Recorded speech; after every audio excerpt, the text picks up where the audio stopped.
All right. Okay. Very good morning, everyone. Can you just let me know if you all can hear me and see a screen? Yes. Can you hear me? Can see a screen? All right. Perfect. Hold on.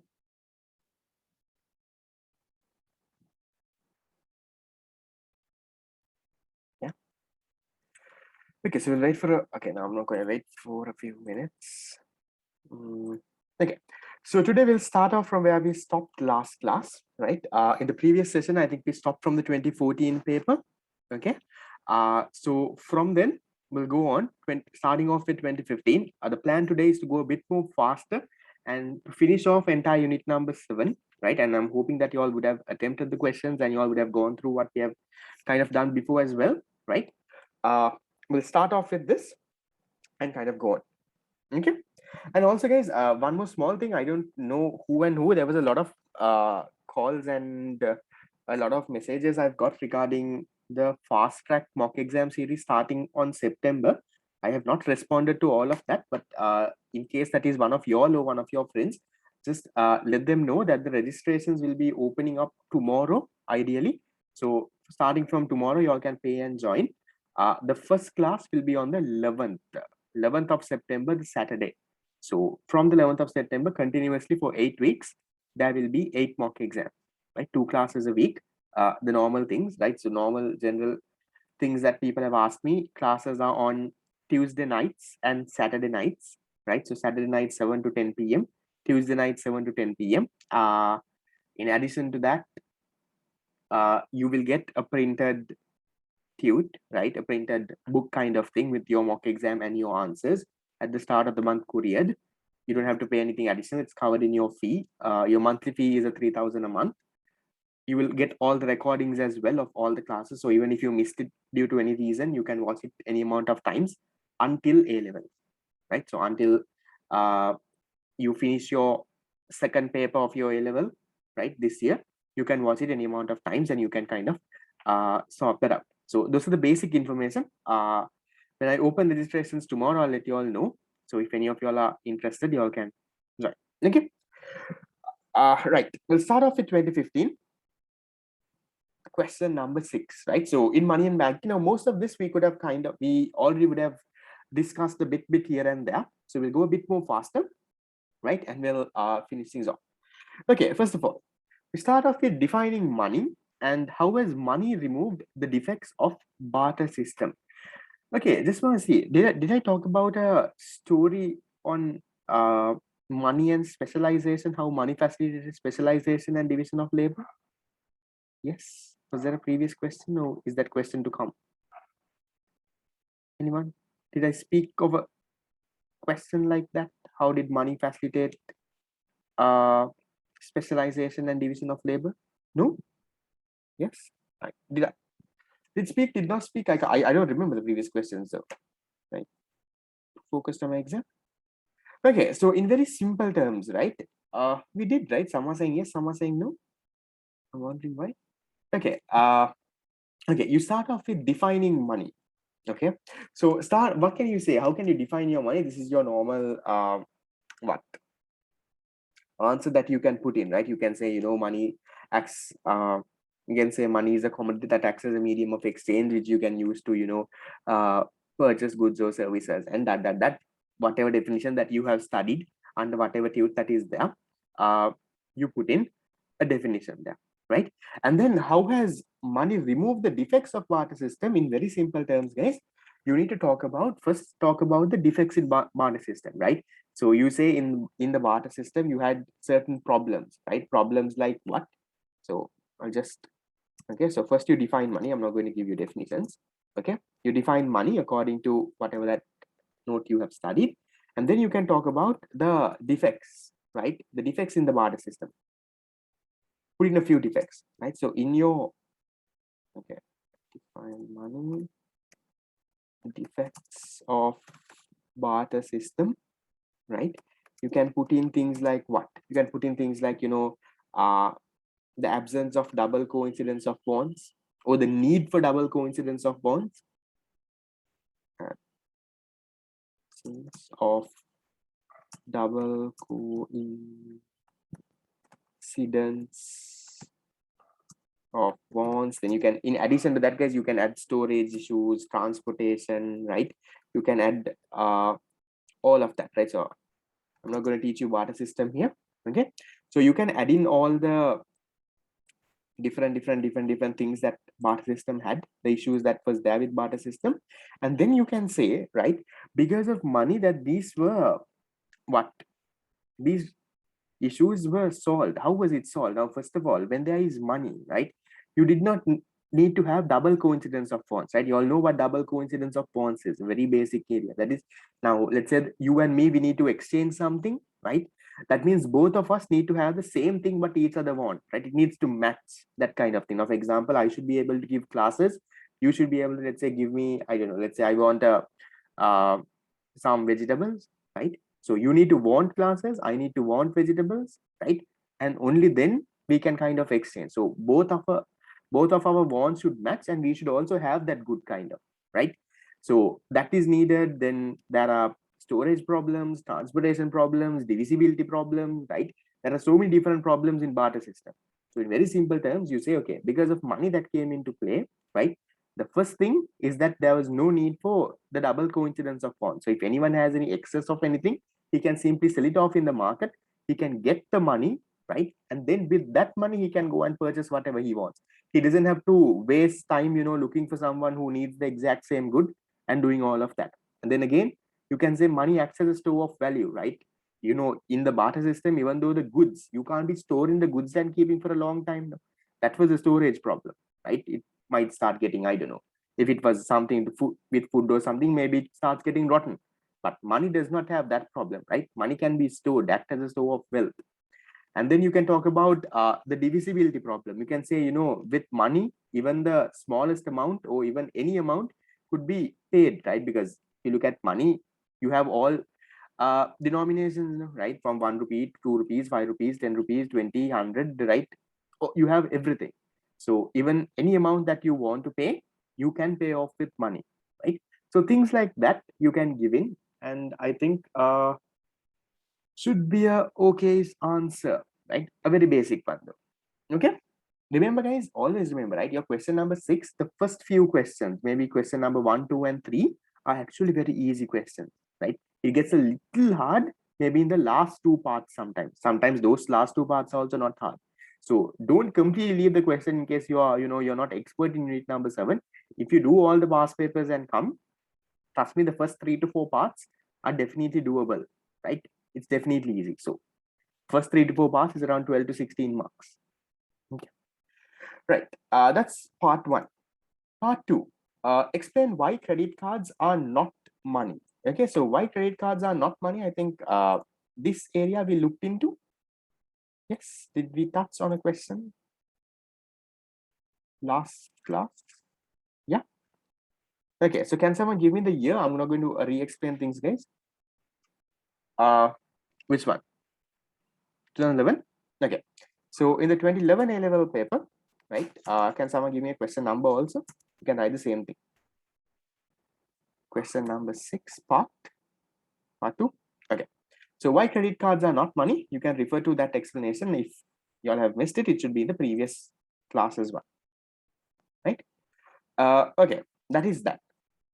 So I'm not going to go again, guys, because I feel there is no point. So your argument, what you can talk about is, money is what credit cards are simply a temporary medium of exchange. It does not perform the function of store of value. Transaction is completed when, at the end, when you make the settlement, right? That is that. Someone's face will be, yeah, that was my grandmother bringing my tea. Okay, that's number 2. Then number 3, list the macroeconomic variables that determine the demand for money in an economy and briefly explain how these variables affect the demand for money. Okay, so what are the variables that affect the demand for money, guys? What kind of things do we have affecting the demand for money? Okay, you can talk of income, right? So income, even real income, fine, right? The normal things, right? The main two that we study is income and interest rates, right? Those are the main two that we study. Apart from that, you have a few other stuff as well. You can talk about price levels, right? Price levels, or in case you can call this inflation, right? What else can we talk about? Yes, price expectations. Hmm, mhm. Price expectations, innovations in the financial system. Perfect. Innovation in the financial. Okay, that's not really a macroeconomic variable though, but never, I'll include that, but don't put that as an answer, right? I'll include to explain this, because here they're not just asking you what are the variables, they're asking you on what are the macroeconomic variables. So innovation in the financial financial, not variables, financial system. This is, yes, this is a factor, but it's not like a macroeconomic variable. So ideally, I would have liked the first three. Even price expectation is not a macroeconomic variable, but it does affect demand for money. The first three would have been ideal answers, right? But how does it affect? Your not answer is not complete.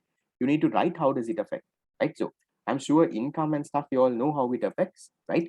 So income, there is a direct relationship with demand for money, right? If your income increases, you now hold more money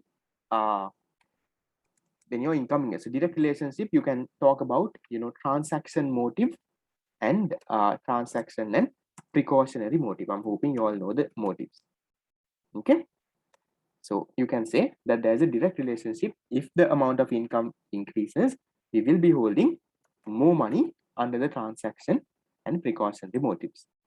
Then interest rates.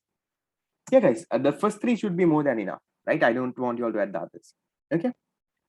Interest rates, you can say that there is a what type of a relationship, direct or indirect?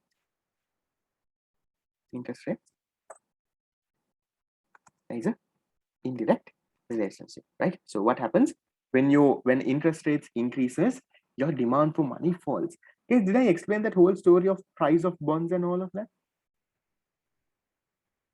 Speculative motive, yes.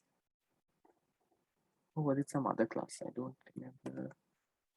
Not here in the revision. Okay, so okay, whoever would have taught you all the speculative motive and all of it would have explained ideally why exactly that happened, right? When interest rate increase, what happens to the price of bonds, then what happens to the demand? No, what happens to demand? What happens to the price? Then how does that affect the demand for money, where people buy and sell securities, right? All of that, I think, should be there.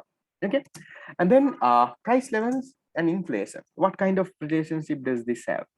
If price levels and inflation increase, what happens to your demand for money? Do you keep more money with you, or do you keep less money with you? Prices are very expensive now.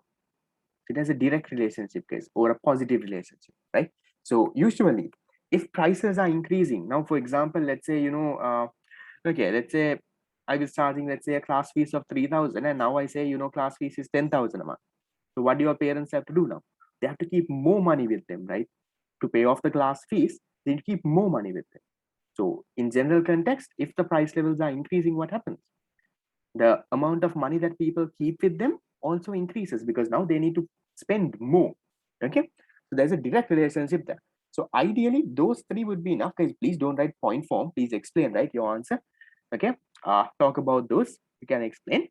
In addition to that, these are not macroeconomic variables. That is why I will not want the second 2 points in it. But these points also do expect. Sorry, can help. If you only have two, guys, when they say macroeconomic variables, I would have liked if you all had interest rates also. Sorry, not interest rates, price levels or inflation rates also. Okay, how does these two affect demand for money? Price expectation. Price expectation in the sense, you can, there is no direct relationship. Okay, so how do you think price expectation affects? Okay, this you can actually connect with inflation itself, guys. I don't think there is a point to give that separately, right? So you can talk about in the future, if you expect price to increase, kind of, right? So if you expect inflation to kind of happen, then you will keep more money with you, kind of, right? So I'll cut that off. It's not really a point. Okay, this one.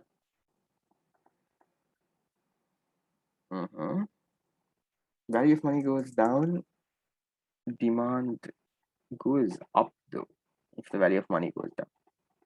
Okay, innovation in the financial system, guys, I'll give you a simple example, right? One innovation that came in back in the, let's say 20 years ago, right, was the introduction of ATMs. Okay, this was not there before. Okay, I can't remember which year they came up with, but then they came up with ATMs. Now, when they came up with ATMs, what do you think happened to demand for money? Now, you can't say just because there's innovation, the demand for money will follow increase. You need to back it up with an example. So let's say in our example, the innovation was the introduction of an ATM. Just think, once there is ATMs and all of it, what happens to demand for money? Do people keep a lot of money with them, or do they now keep a little less money with them? They keep less money with them, right? Because now you know, right, you don't have to have huge money with you, right? So if you really want some money soon, you know, you can go and withdraw from the ATM, right? So as a result, what happened? Because of this innovation in the financial system, the demand for money fell.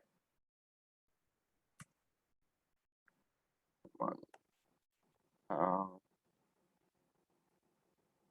fall.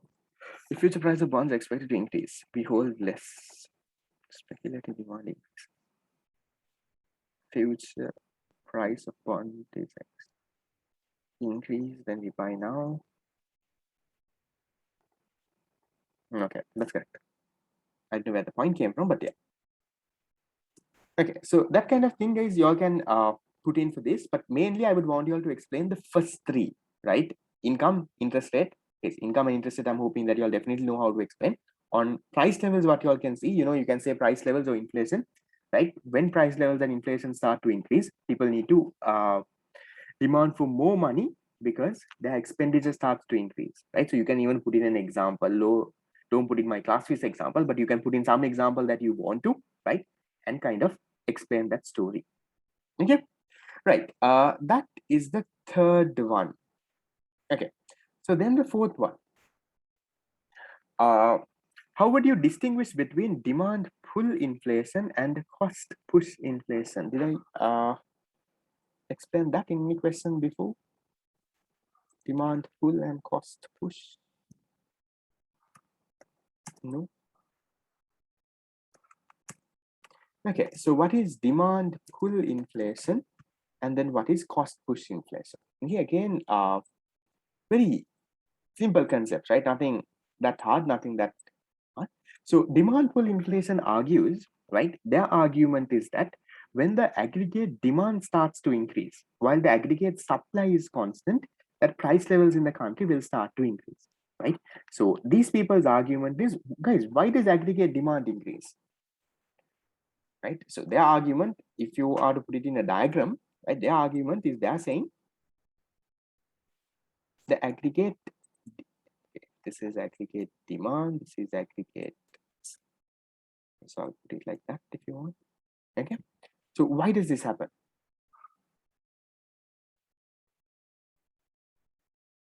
Why does aggregate demand increase? That was a question. Success factors instead of macroeconomic variables determine my supply.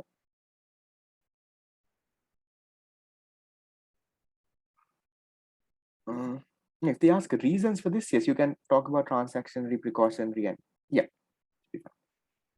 Yes, what happens here? Yeah, so aggregate demand, totally agreed that aggregate demand is a combination of C plus, I plus, I plus, G plus net export. So when one of these variables increase, yes, your aggregate demand will increase, there is demand will increase. But why does one of these variable increase? That is my question. Why does one of these increase? So if any one of these increases or imports have to fall though, there is aggregate demand. Why does one of these increase? Exactly. One of these increases, right? If your money supply increase, guys. Okay. So if your money supply increase, so maybe for your money supply to increase, there can be another 100 reasons, right? Interest rate decreasing, you can say startup decreasing, you can say normal policy rates decreasing, right? So all of that, you don't have to go to that level, right? But you can simply say that demand pull inflation argues that, right? As a result of an increase in money supply, remember that too much money chasing too few goods. Remember there was a line like that somewhere in wherever you all would have studied. too much money chasing too few goods. That is what is happening here, guys. So when the central bank prints money, when they do all of that, what happens? The money supply increases, right? So maybe one reason for money supply increasing is central bank printing money. Another reason may be low interest rates. So as a result, what happens? Now people start investing, people start consuming, right? There's a lot of money in the economy now. Aggregate demand starts to increase. And as a result, the price levels will increase, right? So now your new inflation will be at this point. As I'm hoping you all know the two axes. The below axis is quantity. This is price level. Okay. And this axis is not this thing. Okay. So this axis is your Q output. Y. You can say Y though. Okay. Y would be an ideal one. Okay. That's your axis there. I'm hoping you all know the aggregate demand and aggregate supply. I'm not going to label that. Okay. So that is what will happen in demand pull inflation, right? Guys, you can even draw a straight AS curve, no problem, guys. That is not an issue. I just draw a aggregate supply curve this way. You all can draw it the way you all want it. Then on cost push inflation, right? So you can even argue this based on the equation of exchange quantity theory of money. That's also fine, right? The cost push inflation, right? So in cost push inflation, what happens here, guys? In cost push inflation, we argue that it is not the aggregate demand that is increasing, it's the aggregate supply that is falling, right? So these economists who believe in these kind of theories, they say, right, that there is inflation in the country because the costs start to increase, right? The cost of production starts to increase. So maybe because of demanding for higher wages, because of maybe increase in the cost of raw materials, right? This starts to increase. So as a result, what happens? The price level which was at this point, right? Now when you all know basic demand and supply unit number 2, what happens? When the price levels when the cost of inputs or your wages, all of it start to increase, the supply decreases, right? So your aggregate supply would shift to the left. So you can draw a leftward shift, and then you can show that now prices have increased. So two different arguments, right? Demand pull inflation, we are holding supply constant and we are trying to increase the demand, right? Because of increase in money supply, that's what happens. Cost push inflation is the other way around. We don't believe that there is because of its change in demands. We believe that it is because of a change in the cost of production, because of higher wages and all of that. Okay. Right. On that case, okay, do you all know this? I just want to add something because I might feel it has not been questioned. The wage spiral. Heard of? I don't think I would have covered this on a revision class also. On this thing. Have you heard of this? The wage spiral. Okay, so it is not a question that has been really tested, but I think this information can come in handy, right? Now, first thing, if if there are increase in prices right now, okay, let's say there is inflation in the country, right? So price levels are increasing and all of that. Okay, so what will let's say your father is working for a company, right? So inflation, or in other words, prices are increasing, right? So what do you think your father goes and does now, right? What does he tell your boss if the prices are increasing? What does he tell your father, your mother, or your brother or sister, anyone? Prices in the economy are increasing, right? So what does he go and ask for? He requests for something. He requests for what? He requests for an increase in salary, right? He requests for an increment. So they say, prices are keep on increasing, right? So give me a increment there. So because of inflation, because there is high prices in the country, right? What do the people working do, right?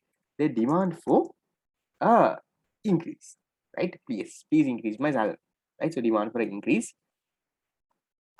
in the salary, right? So when one person goes and says this, the company is not going to say okay, but let's say as a trade union, everyone gets together and they say, if you don't increase our salary, we are going to stop working.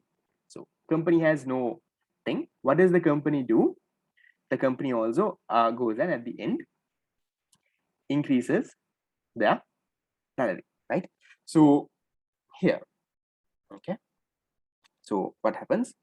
the firm increases the salaries, right? So firm is fine, okay, fine, right? Every one of you all have asked me for a salary raise because there is high price levels in the economy. So the firm goes and increases salary. So now when the firm increases salary, what happens to their cost of production? Cost of production? Exactly. So firm increases salary and thereby their cost of production, cost of production increases. So can you see that you're leading back to the same thing? When your cost of production increases, what happens to aggregate supply? Aggregate supply, aggregate supply decreases. So you come back to the same thing. So when aggregate supply increases, there is again a increase in prices. So you start, that's what we call this a wage spiral, right? So high inflation, people go and demand for high salaries. Firms also say, okay, fine, I'll give this high salary to you. And on the other side of it, the aggregate supply falls, or maybe they can even add down to the price. And again, you end up with inflation. So that is what you call the wage spiral, guys, right? It's a circular flow. It's a never ending thing. So the solution for high levels of inflation is not an increase in wages. That is what I would want to highlight. So in case, right, in one of your papers, it can come. It has not come yet, right? In case they put a question, they can say, the solution for inflation is the increase in salaries, or do you agree? Explain. So you can explain using this wage spiral thing, right? That is that wage wage spiral and wage push inflation. Yeah, so guys, wage push and all of it comes under cost push, right? Reasons for demand pull inflation, guys, it's an increase in money supply. So when money supply increases, one of these components start to increase, C, I, G, and X, then there is demand pull inflation. Okay. For demand pull inflation, is it okay if we explain two different approaches, or will it be too much? I don't think you need both the approaches, because now at the end of the day, this is a question on to show the difference between demand pull and cost push. No, so 2 marks each. That they're going to give. So yes, you might know the equation of exchange, quantity theory of money, and you want to put that also. But I feel it's a little bit too much. No harm in writing, though. If you have some extra time and if you have nothing to do with that time, then you all can end up writing.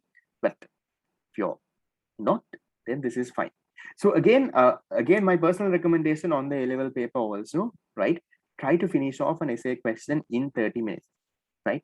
Not more, not less. You're taking less means you're not writing enough for the question, right? So your target needs to be 30 minutes, okay? I'm just telling you all now itself, if you all are into practicing questions, 30 minutes, finish off, if you are doing 3 questions in part A, okay? So finish off the first 3 questions in 1.5 hours, okay? You have 1.5 hours more to go for your last 2 questions, right? That is I'm hoping part A is the one that you all are most comfortable with. So you all will go with 3 questions there. Ideally, maybe, I don't know, if you are going into, I would personally not recommend unit number 1 if you're looking at a 90, but 75, yes, unit number 1 is fine. If someone's looking at 100 out of 100 or a 95 kind of level, I would recommend question number 2, 3, and 4, right? Question number 1 is also all right. I'm not saying don't do 1, but 1 is also good. But usually in 1 also, there'll be one tricky question somewhere. Not a tricky question, as a new question somewhere. But unit number 2 and 3 is almost the calculations and stuff, you can easily get that done. And unit number 4 is a small unit, which the same thing has been asked over and over and over again. 5 also, if you're good at it, you can write it. I have no issue, but I'm recommending simple things. Now I remember during A-levels, I did 2 and 3 was one A-level question, right? So I did unit number 2 and 3, I did unit number 4, and I did unit number 5, macroeconomic equilibrium. So there are 5 and unit number 5 and 6, we had 2 separate questions. Like you have for 2 and 3, you have 2 separate questions, right? So that kind of thing is there. That's up to you though. Play smart and get it done. Yeah, guys, that is what I'm saying. If someone is aiming for a 95 or 100, then look into the calculations, because calculations definitely there is a risk, right? You get it wrong, your whole thing is gone. But a person aiming for a 95 or 100 is definitely a person who has practiced more than enough to not get that wrong, right? So don't, if you're looking at passing, calculations are a little risky, right? Because you don't know much, you're just trying to pass, then the theory questions are better. But a person looking for a 9500, that person knows, in and out of the subject, that person knows everything, direct go to the sum. So that's a gamble on there, and you will be very unlucky if you get that wrong though, but I'm hoping it won't happen. Okay, so that's question number 4. Do you have one more question? Okay, so far it has been easy, right? So far this thing, there's no rocket science or anything there. But then question number 5. Now see, now this one would have been a current context question, right? Something that would have happened in 2015. I also don't know what exactly happened in that year. So maybe this year, if they have a question related to COVID-19, 5 years later, fellows will be wondering what on earth happened in COVID-19 and what happened to money supply. They must not really be knowing. So that kind of question is this, right? So here they're saying why there is very high levels of excess liquidity. That means why is there a lot of money supply, right, in the domestic money market in Sri Lanka at present? So in that year, maybe something different things would have happened. As a result, the money supply was high. There was a lot of money in the economy. Okay. And then the second part of the question, what measures have been taken by the central bank of Sri Lanka to absorb the excess liquidity, that is to reduce the money supply in the country? Like this, remember when you talk about liquidity, we're talking about money supply here, okay? Right. So can you give me reasons? What do you all think? What does the book say though? It should be relevant to that year. Reasons why there is excess liquidity. That means you can give in general reasons, right? Like let's say you don't know anything about this, right? If you don't know anything about, what happened in that year, right? General reasons why money supply can increase, right? But I would want to, here they did not expect general reasons, guys. They would have expected very specific reasons, right? But general reasons like, you can say a decrease in interest rates, central bank, let's say government borrowing. You can talk about foreign exchange. They are but purchasing foreign exchange, right? So you can give in normal reasons like that. So reasons for an increase in liquidity, right? What can you give, right? SRR reducing, okay. Okay, so SRR reducing, but I remember there is something to do with some foreign currency. Can someone, if you have a past paper book, let me know what the exact point is. Is SRR reducing, not increasing? Okay, central bank purchasing bonds, or you can say open market operations. Market operations. Reduction in loans taken by the private sector. I don't think that reasons to increases. Increase in purchase of foreign currency. Okay, so increase in purchase of foreign currency. Yeah, so about foreign currency, guys, you can say when you buy more foreign currencies, right? When they start, remember he said the central bank can print money, right? When they can acquire an asset. So if they can purchase foreign currency, then what they can do? They can actually print money, right? So decrease in interest rates, you can say, to sound more possible, you can say decrease in money market interest rates if you want to, right? Decrease in interest rates, then you can say purchase of foreign currency, or I'll say forex, foreign exchange, in the foreign exchange market, right? So yeah, you can give in things like that. If investment, fine, increase investment is ideally because of a reduction in this thing. You can talk about even if the government borrows and invests, then again, yes, it will increase money supply. So certain reasons that the money supply would have increased, right? So I'm hoping at least you all know the general reasons why the money supply increases. Okay. So in addition to that, there is another part of this question, right? Why there is high levels of liquidity? That's one part of the question. The other part is what has the central bank taken measures? What have they done? What could they do to absorb this money? Ample liquidity means, yes, ample liquidity means there's excess liquidity. Yeah. Okay, so measures that they could have taken. Measures. Okay, so you can have yes, increase the SRR, right? Open market operations where they can sell government securities, right? They can do that. What else? Overnight repurchase, okay, standing deposit facility, right? So you can talk about the standing deposit facility. In other words, you can talk about that is reverse repurchase. Who is a repurchase? Repurchase, right? Okay, increasing interest rates, fine. So you can talk about increasing money market interest rates and stuff like that. So you can put in different stuff like that, guys, right? So you can put in different measures and then it should be fine. So guys, don't really state it as a point though. Maybe explain it a little bit, right? Maybe in like 1 or 2 lines, a small explanation would ideally be perfect. Okay.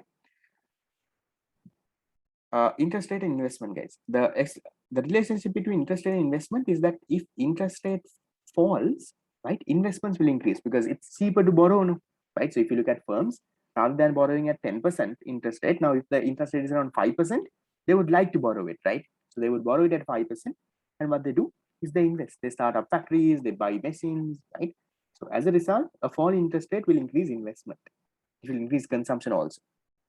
Okay, you can give me that kind of thing for this 2015. Are we okay? Yes, no, shape, questions?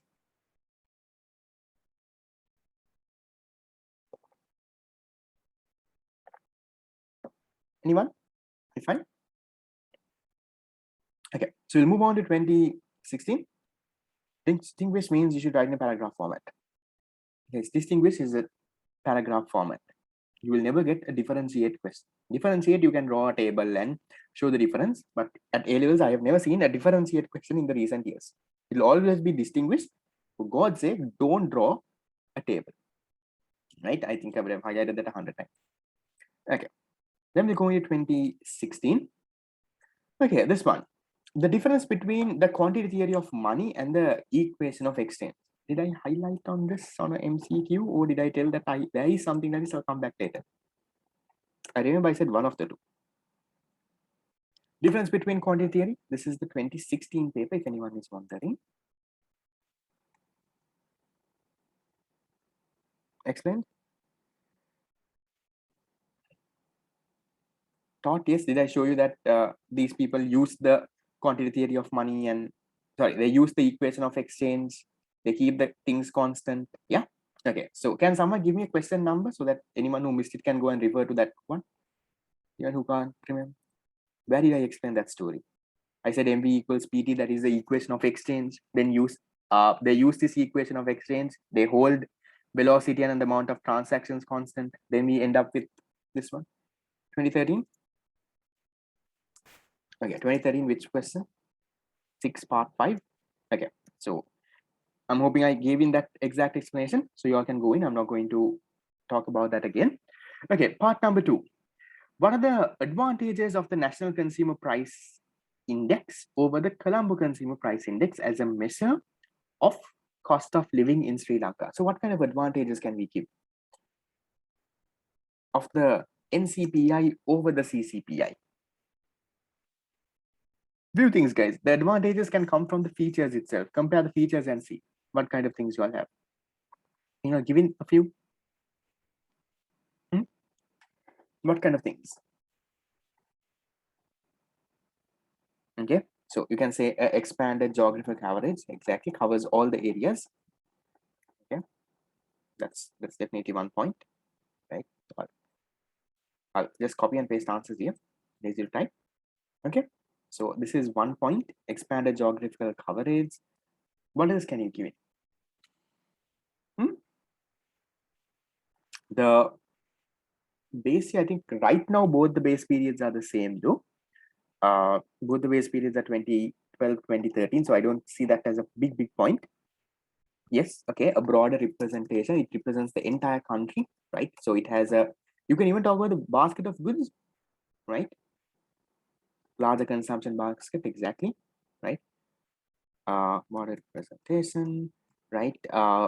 Increase in the size of the basket of goods, right? Includes the price of tobacco and drugs. I'm not very sure if that is the case. Price fluctuations are minimized with fuel and food. Okay, is that really there? Okay, you can talk about the price collection centers for sure, right? So high amount of price collection centers, so you get a more realistic value rather than just collecting from Colombo, right? When you collect from, so price collection centers. Okay, so you can say high amounts of price collection centers.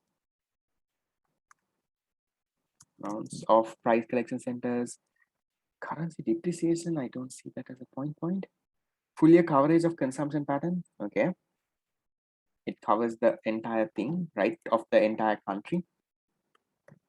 They include only domestic good prices. Guys, look at this right now. I'm just saying in general, looking at your answers. Now here they're telling you, they're not asking you simply advantages of national NCPI, right? They're asking you NCPI over CCPI, right? What are the advantages of the National Consumer Price Index in addition to the Colombo Consumer Pricing? Better than this, not simply advantages of that, right?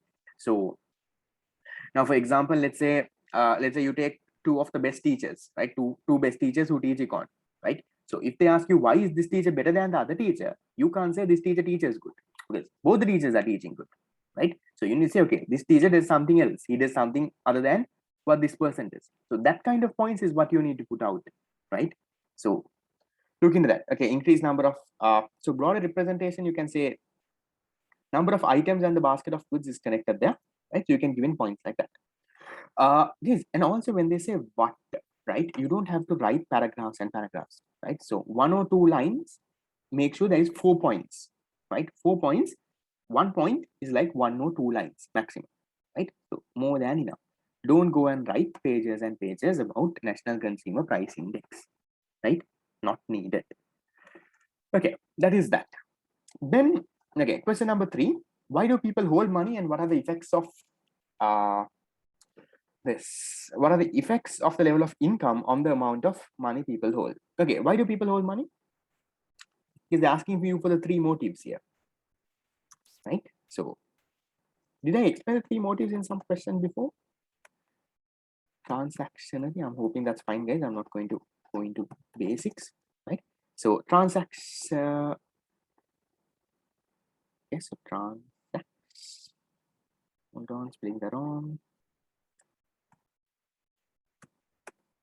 Transactionary, right? And then you have the precautionary, and then you have the speculative, right? So those are the reasons why people actually hold on to money.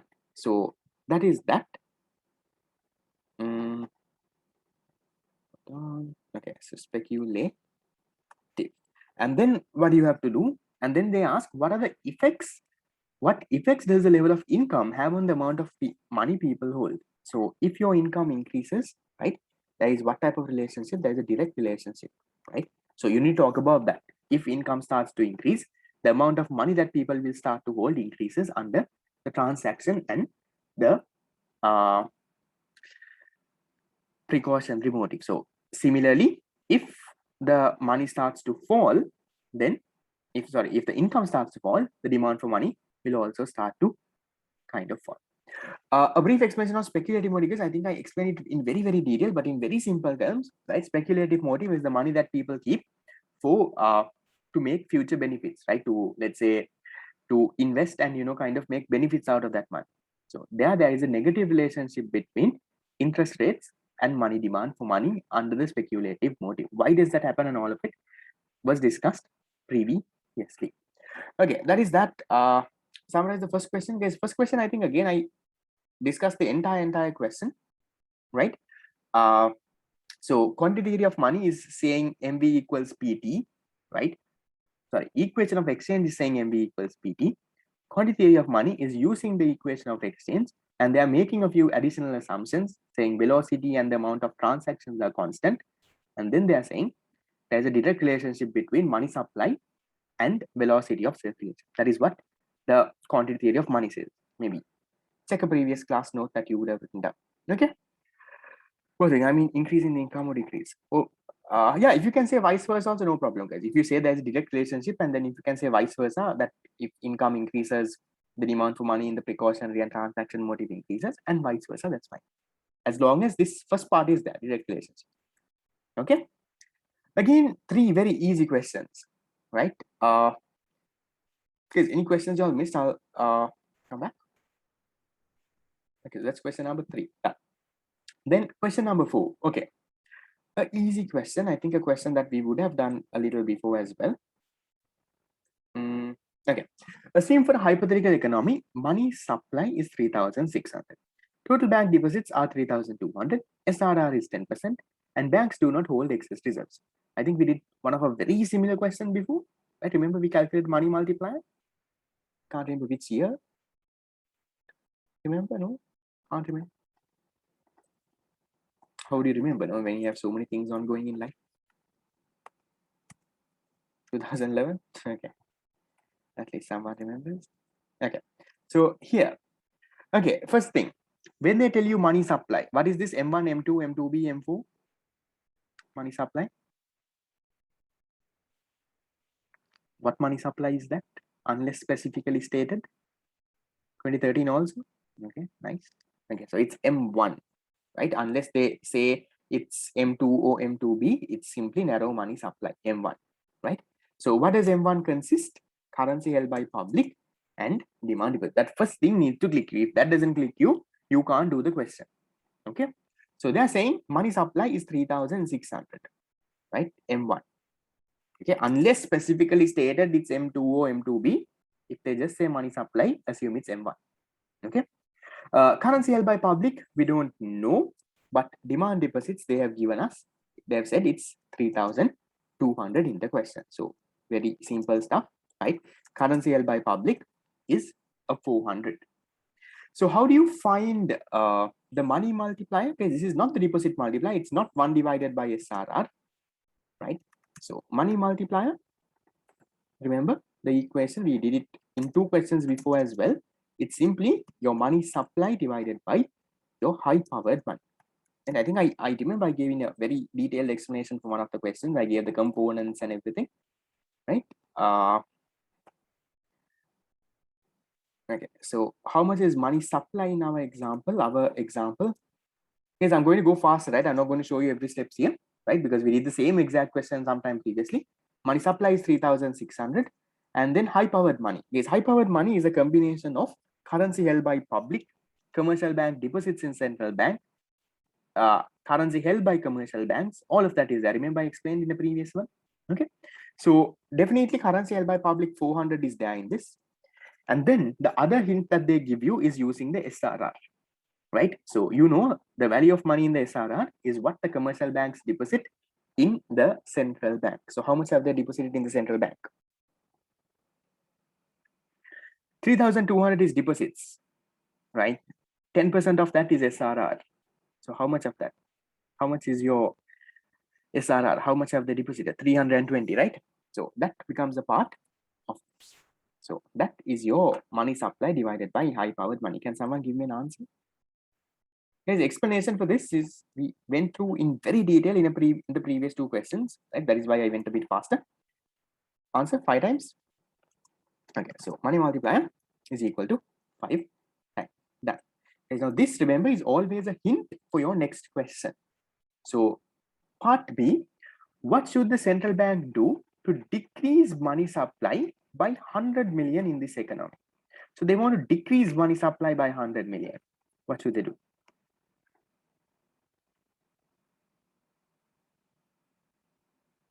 What should they do? When will they have a decrease in money supply by 100 million? Guys, remember when they're saying 100 million, you can't give in what very basic answers. You can't simply say, you know, increase SRR, decrease SRR. No, it's not going to work. You need to say, okay, by this much, you do this by this much, then this will fall by this much. You need to give in stuff like that. So because others they will just tell, others they'll just say, what can the central bank do to decrease money supply? They're giving you 100,000 means they're giving you a hint, right? What should you do? Is how do you reduce the high powered money, or how do you reduce the amount of money that is there in the country?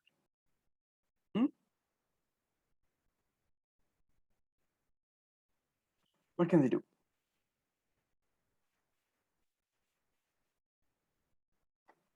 They can buy treasury bills, right? Sorry, not by selling treasury bills, right? So if they sell treasury bills and bonds, right, then what happens? Then the commercial banks have to go and kind of deposit, right? Or you can say even you okay, you can indirectly say that you can reduce reduce high powered money also. Okay, but for part B of the question, right, you all need to realize that if the government goes and sells securities, government sells securities, or in very simple terms, you can say reduce high powered money by how much? By when will you have a fall in this thing? Reduce it by 100 million or reduce it by something else? It's by 20 million, right? So government has to sell securities or reduce high powered money by 20 million. So if they reduce it by 20 million, that's what the money multiplier is saying. The money multiplier is 5 times. So 20 into 5, right? So you can say 20 into 5, money supply, right? MS falls by 100 million. Yeah. So that story you can put in. Fine.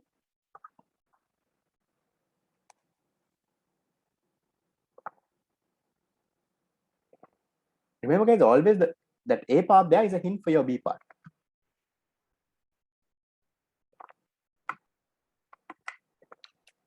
Okay, that's that. Then that's question number 4. Then question number 5. Okay, this one. How does the Central Bank of Sri Lanka operate the standing rate corridor to control the interbank call money market interest rate? Is there any way to find whether they can do something for Sarah? Not really. You don't have to go there. Yeah, guys, 100 divided by 5 is 20. So it's 20. Isn't it 1000? It's 1000 or 20? Sorry. Right. Okay, 100 divided by 5. Okay, that's also fine. Yeah, that's fine. No problem. You can say 100 divided by 5. So whatever that comes is multiplied by 5. No problem. Okay, back into this. How much SRR is reduced? You don't have to find it there also. And one thing is you can find. Okay, so deposit multiplier is SRR is 10%, means 1 divided by SRR is 10 times, right? So if a deposit comes in, it will reduce money supply by 10 times. So you can say maybe this is the thing, guys. Now on the deposit multiplier and stuff like that, right? It's usually the deposit multiplier is applicable when a customer comes and deposits or withdraws money, right? So then a deposit comes in, it goes on and on. But ideally, when they say what can the central bank do, right? Central bank is not going to come and deposit money or withdraw money. So don't give in the answer in the form of an SRR there. There is a deposit multiplier and all of that connected. So it's a better way to approach it with the money multiplier. And hint is given in the first question itself. Right? So that's up to you to take it with practice. Okay, question number 5. How does central bank operate the standing rate corridor? See, now even if you look at this question, right, all the first 4 questions were okay. Now 3 were okay, 4th one was a calculation kind of still manageable. Because in the 5th one gets a little hard. So that's usually how the question is, right? So how does the Central Bank of Sri Lanka operate the standing rate corridor to control the interbank call money market interest rates? Okay, what nonsense is this interbank call money market interest rates? Question 5, right? So interbank. Yes, we would have done this question for sure somewhere. call, hold on, call money market interest, right? So what is this standing rate corridor and all of that, right? Do I have a, yeah, I don't have it, so I'll drop, okay, fine. Okay, so you have something called a interest rate corridor, right? So what is this interest rate corridor, guys, right? So you have a upper limit, you have a lower limit, right? And then you have the average normal interest rate. So the interest rate in a country is said to fluctuate between this corridor, right? So what is the upper boundary? What is the lower boundary? The upper boundary is the, exactly, the upper boundary is the standing lending facility rate, and the lower boundary here is the standing deposit facility rate. So what does the central bank do here? Okay, back to our question. Hold on. Okay, so you need to say what is our question. How does Central Bank of Sri Lanka operate a standing rate corridor to control the interbank call money market interest rates? Okay, nice. What can you say? What kind of points can you put in? I'll give you 1 minute. Let me know what kind of points you can put in. This is a good question.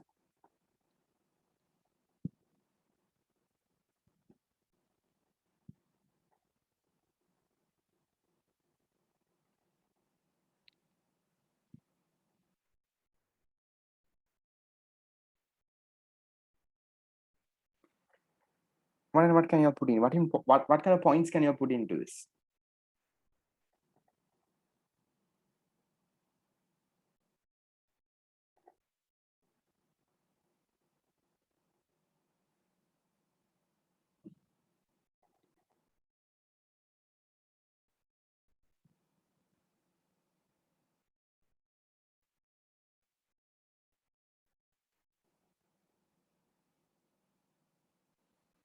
Okay, guys, how does this entire thing work, right? Okay, in case you all have not been taught and the entire thing, right? Looking at the answers, I feel there is a lot of misconceptions that you all have in this topic. So I'll just give in a small thing. And once again, this can be a question this year, right? In 2020, they reduced the standing deposit facility rate and the standing lending facility rate. Can you all give me numbers? To what level did Sri Lanka, the central bank, put it down? Fast track people, I don't know division if I highlighted, but fast track, for sure I remember I highlighted that. I gave in numbers. Yeah, 8 and 7 was there before. They reduced it after that with COVID-19. How much and how much?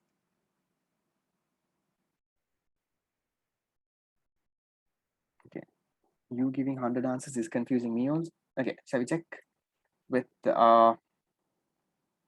thing? Hold on.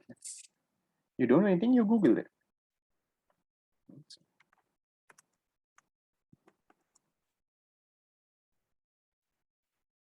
Okay, so currently, I think it's at 4.5 and a this thing, 4.5 and a 5.5. Have they increased it again? I think they increased it because SRR increased recently. Okay, but in simple terms, guys, also when you're putting numbers right now, let's say you're saying this is 4%, this is 5%. Okay, so this is as of March 2021, right? So as of March 2021, they have set this at this level, right? 4.5 and 5.5. Okay, that was the limit. I think now it went up 5 and 6. Yes, I think recently. That was, I think, 2 weeks ago. They increased SRR also. SRR was 2%. But I did this. Now, remember, guys, when you're putting in numbers, okay, kind of try to highlight the period, right? Because all these numbers change, whenever there's a new thing comes, it starts changing. So when you are highlighting a number saying 4.5 and 5.5, say, you might not know the exact date. Say during this period in the year, this was the thing, right? So put in something like that. So in the start of the year and all of it, it was 4.5 and 5.5. Yes. 50 basis points is a 0.5, right? So 100 basis points is 1%. That's what you get. went 2 to 4 and I guess did it go from 2 to 4? I think it was 4.5, 5.5. Yeah, SRR went from 2 to 4. Yeah, totally correct. Okay, so now how does this entire thing work? I'll just explain the whole concept of it, right? This interest rate corridor and all of this nonsense. Okay, not nonsense, really makes sense. Okay, first of all, okay, now when banks don't have money, right? When kind of banks don't have money, what do they kind of do? The immediate thing that they do when banks are short of money, immediate things that banks do when you don't have money, you ask your neighboring bank, right? You look at another bank. So when there is a short term, right, a short term liquidity, okay, liquidity issue, what do? You ask another bank, right? So asking this another bank, right? So let's say a short term liquidity problem. Hold on. Okay. So when there is a short term liquidity problem, the immediate thing that you do is you go and ask I put it in black, I feel that is not visible. Okay, so you go and ask your neighboring bank, right? Your bank next door. So what is that facility called? You're going and asking money from your other bank. It's called the what? Now it's called the interbank call money market, right? So that's in the interbank call money account. You can saw it's simply called interbank call money, right? So you don't have money, you ask your neighboring bank. Now, do these people give you money for free or do they charge interest?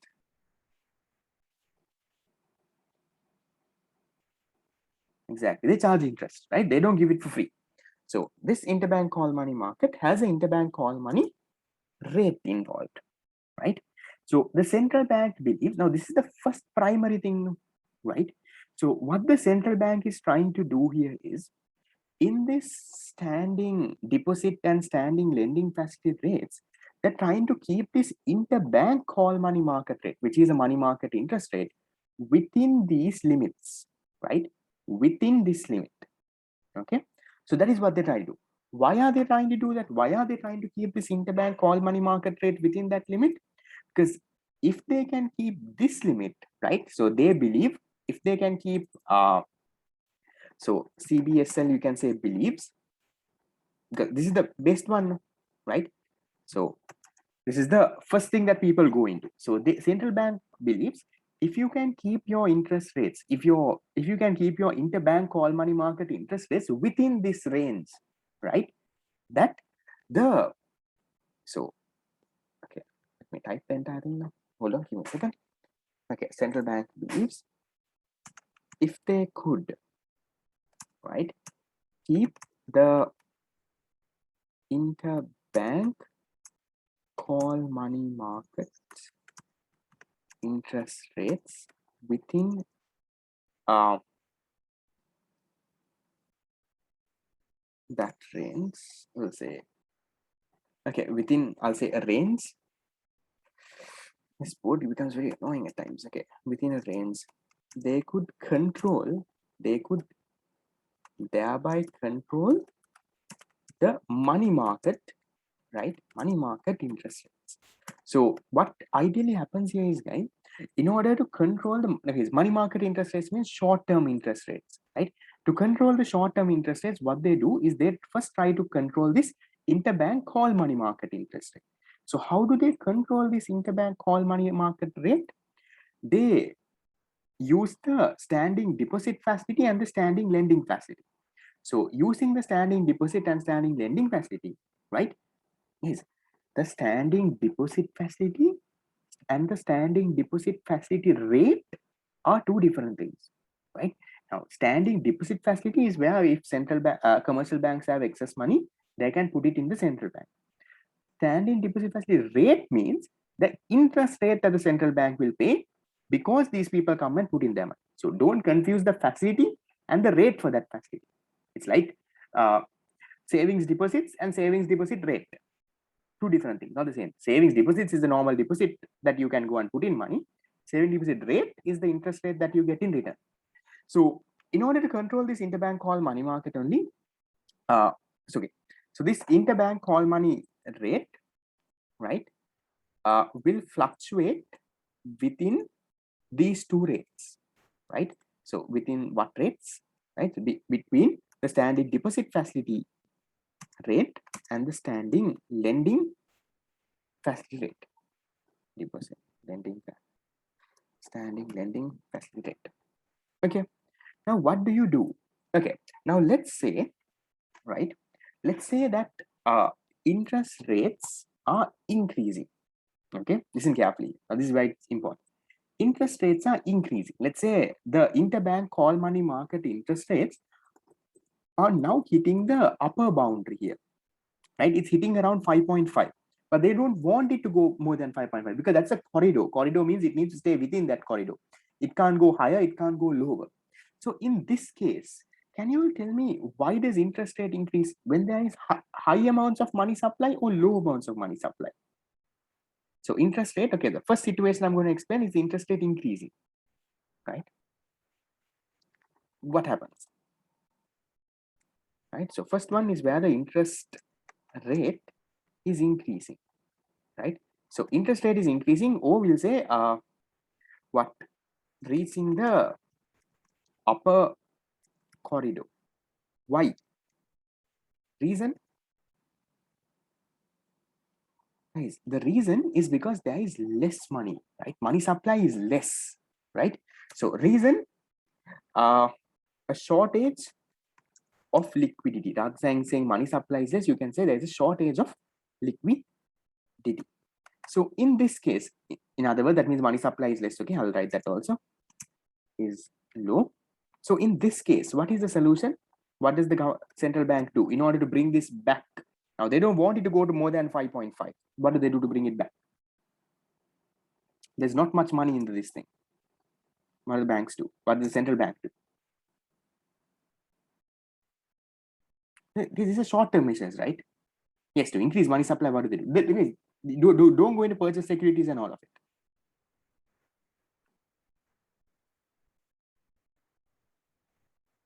Okay, in simple terms, guys, they don't increase any rates, right?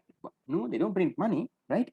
They exercise, okay, or they use the standing lending facility. So why is the interest rates increasing? Because there is not much of money in the market, right? Banks don't have much money. So as a result, what do these people do?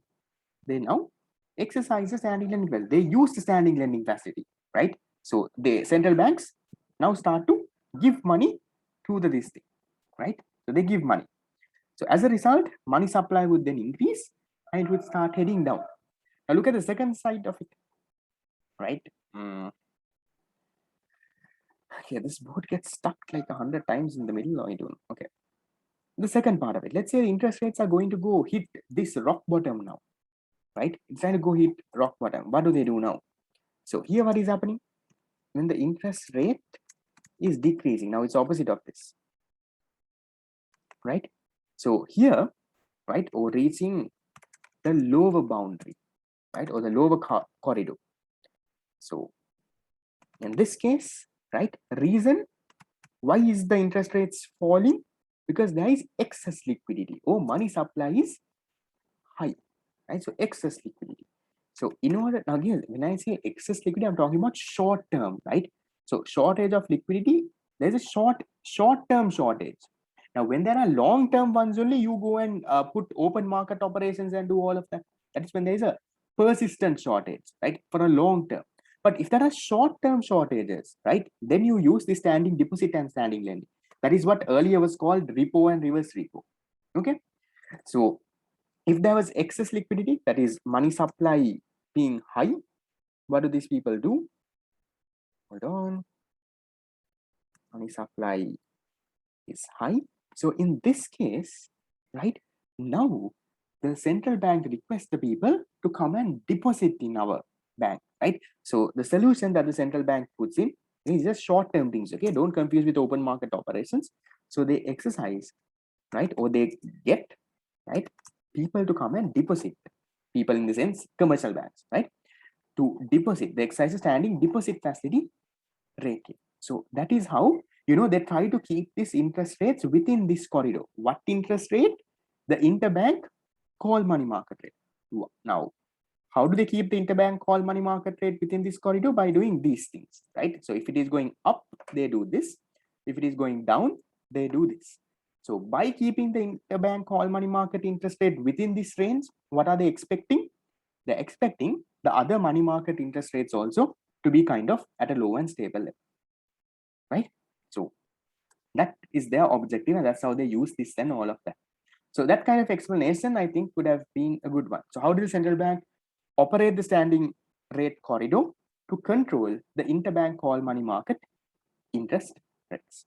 So you can talk about, you can say, the call, what is the interbank call money market? What interest rate is falling?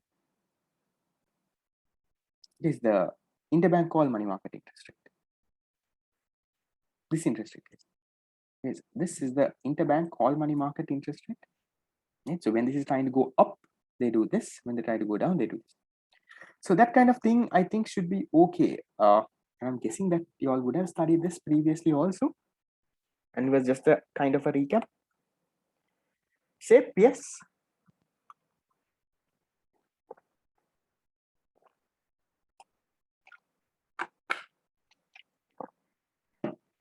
Okay, that's question 5. Okay, we're done with that. Okay, so we'll move on to 2017. Okay, we have 3 more papers. Okay, should be able to finish. Okay, 2017. Okay, nice here. The year I wrote A-levels, and the question which I got wrong. Okay, so distinguish between headline inflation and what will they do when it's going up? Because when it's going up, guys, they use the standing lending facility, right? They lend money and they bring it down. They increase the money supply, and this thing comes down. Okay, guys, again, please remember that I'm just giving you a recap here. I did not explain this for the first time, because if I was explaining this for the first time, I wouldn't have explained it this way, right? I would have taken a different approach and taken around half an hour to explain the entire thing. I was just giving you a recap. So whoever who taught you all this, go and check whatever note that they have. There should be a detailed note in whatever class that they taught. Okay, right. Question 17, 2017. Question number 1. Distinguish between headline and core inflation. Okay, to distinguish, I'll just give me a second. Let me copy and paste what is there on my tute to give you a proper answer. Okay, let me get it from my 2022 tute. Number 7. Hold on.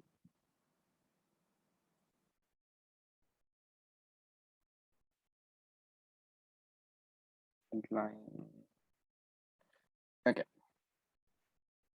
Okay, so I don't have to copy and paste it. I'll just show it to use my tute. You can get a question if you want, right? So difference between headline and core inflation, guys. So headline inflation is like the raw inflation figure that is not adjusted to anything, right?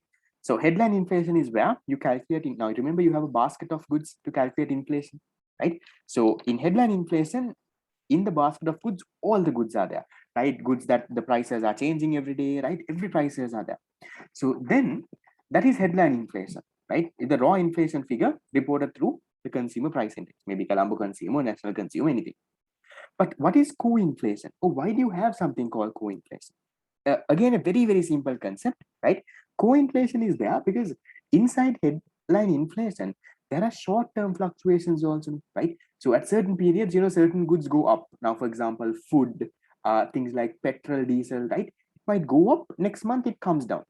So there is a problem there. Now, if you all of a sudden, you say inflation rate is 20% in Sri Lanka in this one, maybe the actual reason would have been the petrol prices increase.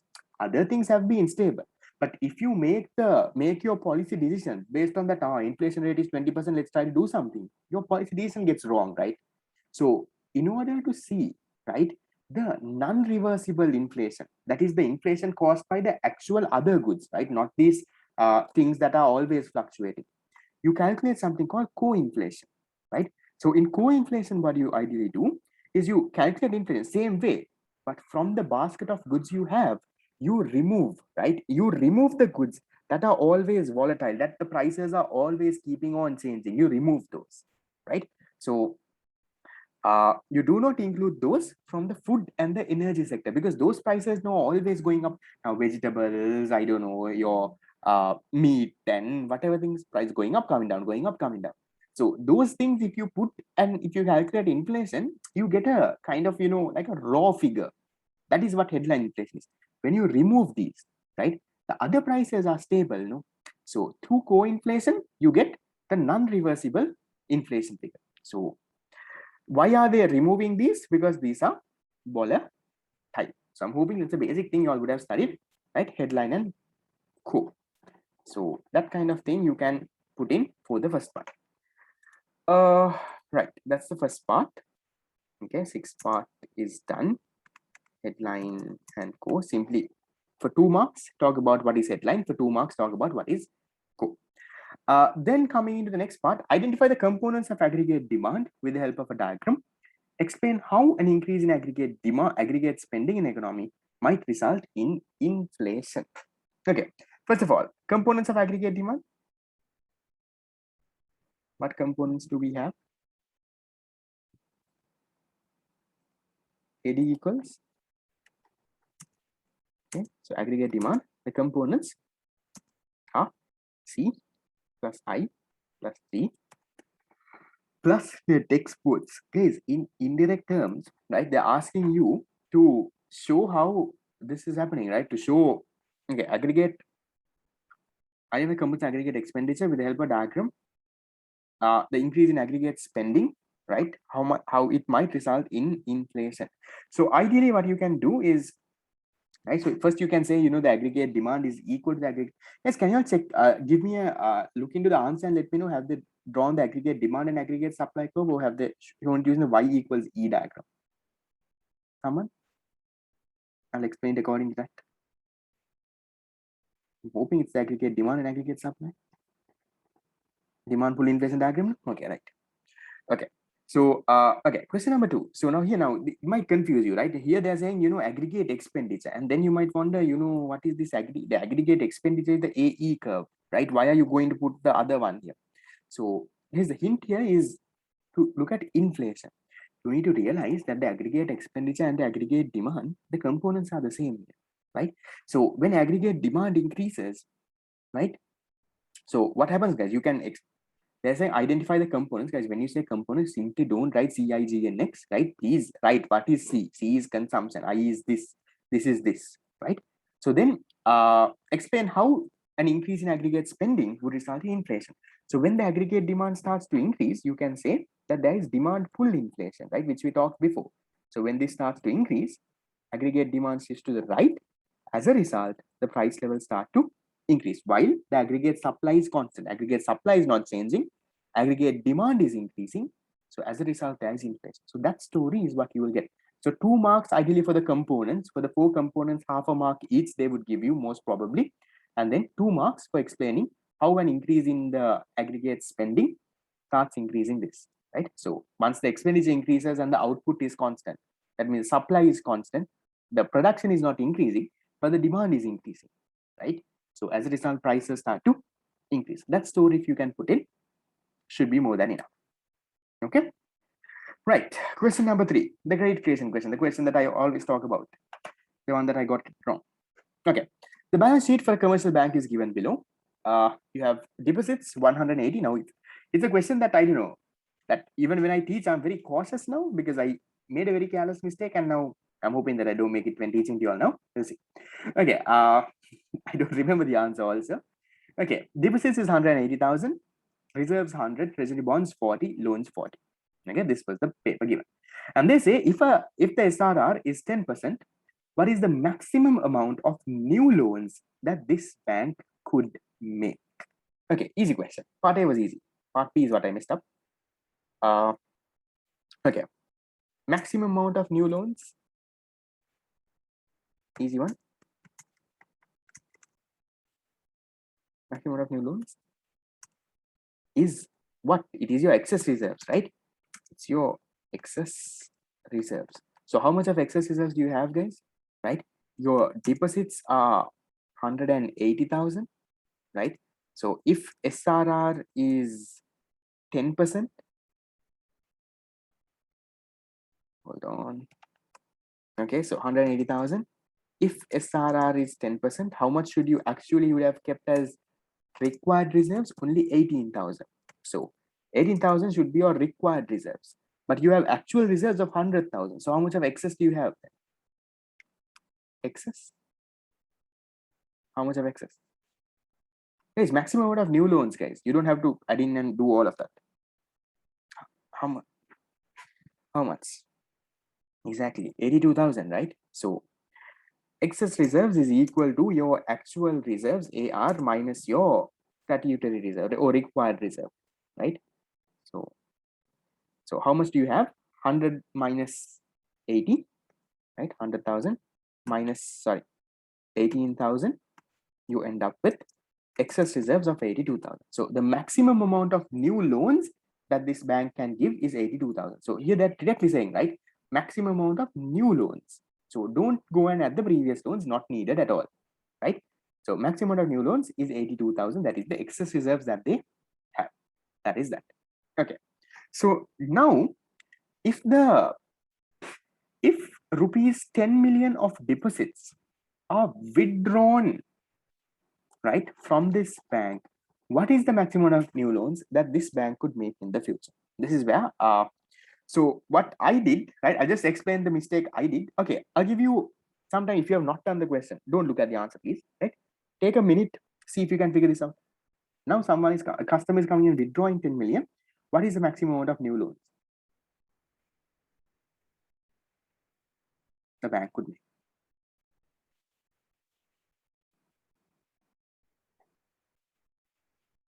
Hmm? How much? Not a hard question, it's a very simple question. One fellow is coming withdrawing 10,000. Now how much that they could make?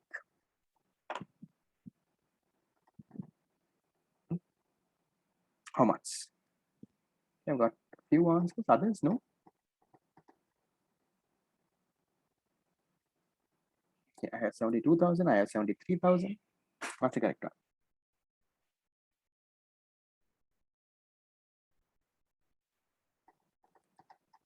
Okay, I'll just show you the mistake that I made, right? I think that's the mistake I made. What I did is I simply took the deposits 180, I minus 10,000, I said it's 170. Okay, fine. 170 required reserves is how much? Reserves have to be 17,000. So 100,000 minus 17,000. I get how much? 100,000 minus 70,000 is 83,000. So that kind of thing. The mistake that I made is I didn't decrease. I'm glad that no one made that mistake, right? So first of all, you need to realize. Okay, I'll not confuse you with the mistake I made. You need to realize when a customer comes and withdraws, guys, how does this balance sheet change? That you need to realize first. How does the balance sheet change when a customer withdraws?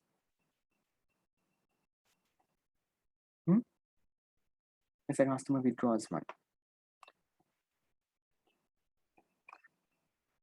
where does the money go from, guys? Okay, so let's say this was the balance sheet. Customer came and withdraw 10,000. Guys, deposits and reserves both have to fall by 10,000, right? So remember that. There's no two-step process here. Don't worry, right? So the balance sheet, right? So when a customer comes and withdraws, first of all, 180 worth of deposits now become 170, right? That thing has to be realized first. That's the first thing that you need to figure out. Okay. And the second thing that you need to figure out, if this is falling, now how do the banks give the money? They give the money from whatever reserves they have, right? So their reserves also fall when the bank comes and this thing. So now the reserves will fall down to a 90,000, right? That thing you all need to figure out, right? So reserves fall down 90,000, others don't change, right? So treasury bills is still a 40, okay? That's still a 40,000. Then loans, doesn't change. It's also a 40,000, right? So now do the same calculation what we did before. Now you will get your correct answer. Deposits 170, right? So there is 170 worth of deposits. So how much was your required reserves? It's 170,000 into 170 into 10%. That is 17,000. Right? So you need to keep 17,000 with you, right? And then how much have you actually have? Actual reserves, you have a 90,000, right? You have a 90,000 with you. So how much of excess reserves do you have? 90 minus 17, you have a 73,000 worth excess reserve, right? So that is the answer. So that excess reserve can be given out as a loan. It's a very simple question if you note, right? Maximum new loans is a 73,000. Deposit multiply calculated total deposits, initial deposit. Yeah, yeah. But you don't need a multiplier here, guys. They're not asking you for money supply. If that is a general question, yes, total deposits divided by initial deposit, you can.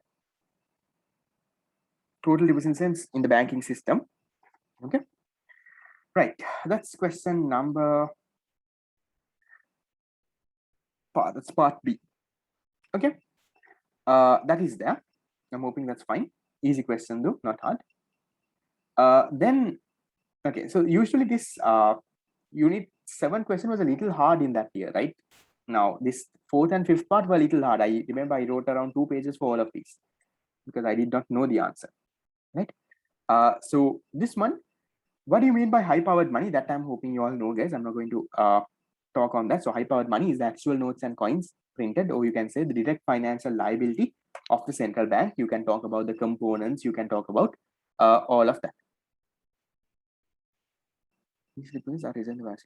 Guys, here this is a single bank thing, right? So in a single banking, this is a single commercial bank question. So here initial deposits is not the reserves in the balance sheet. That is in a banking system. Don't confuse those two, right? What do you mean by high-powered money? So you can give in your normal definition, right? The whatever that you have studied, you can write in there. The next part of this, does the central bank have perfect control over the stock of high-powered money? Yes or no? What do you all think?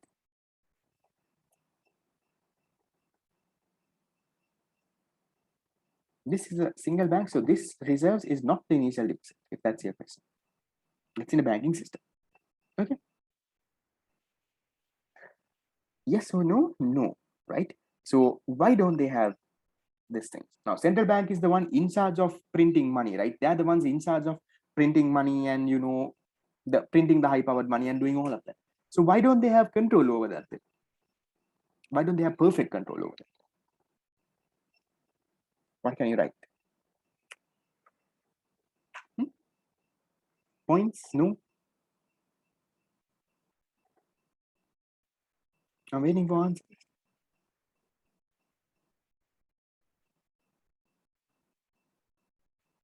Okay, so when they acquire assets, they have to print. So they can wait without printing, without acquiring assets. Why are they acquiring assets?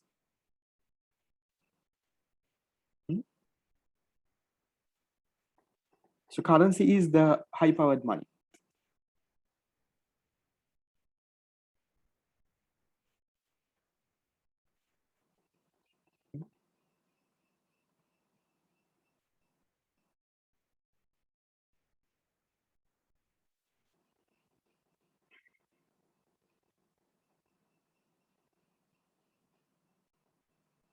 Okay, simple story. Okay, now why does the central bank have perfect control? They don't have perfect control, right? That is part one. No perfect control. So now, even though they are the ones in charge of printing this money and doing all of it, they have some amount of control, but no perfect control, right? Guys, so to start off the first question, you define what high-powered money is. You put in the components and do all of it, right? The second part of it, does the central bank have perfect control? No, right? Why? So you can say, when is high-powered money released to the economy? When can they print money? Remember what my short thing is? When can the central bank print money? When they can do what? When they can acquire an asset, right? So assets will classify them into two parts: domestic and foreign assets, right?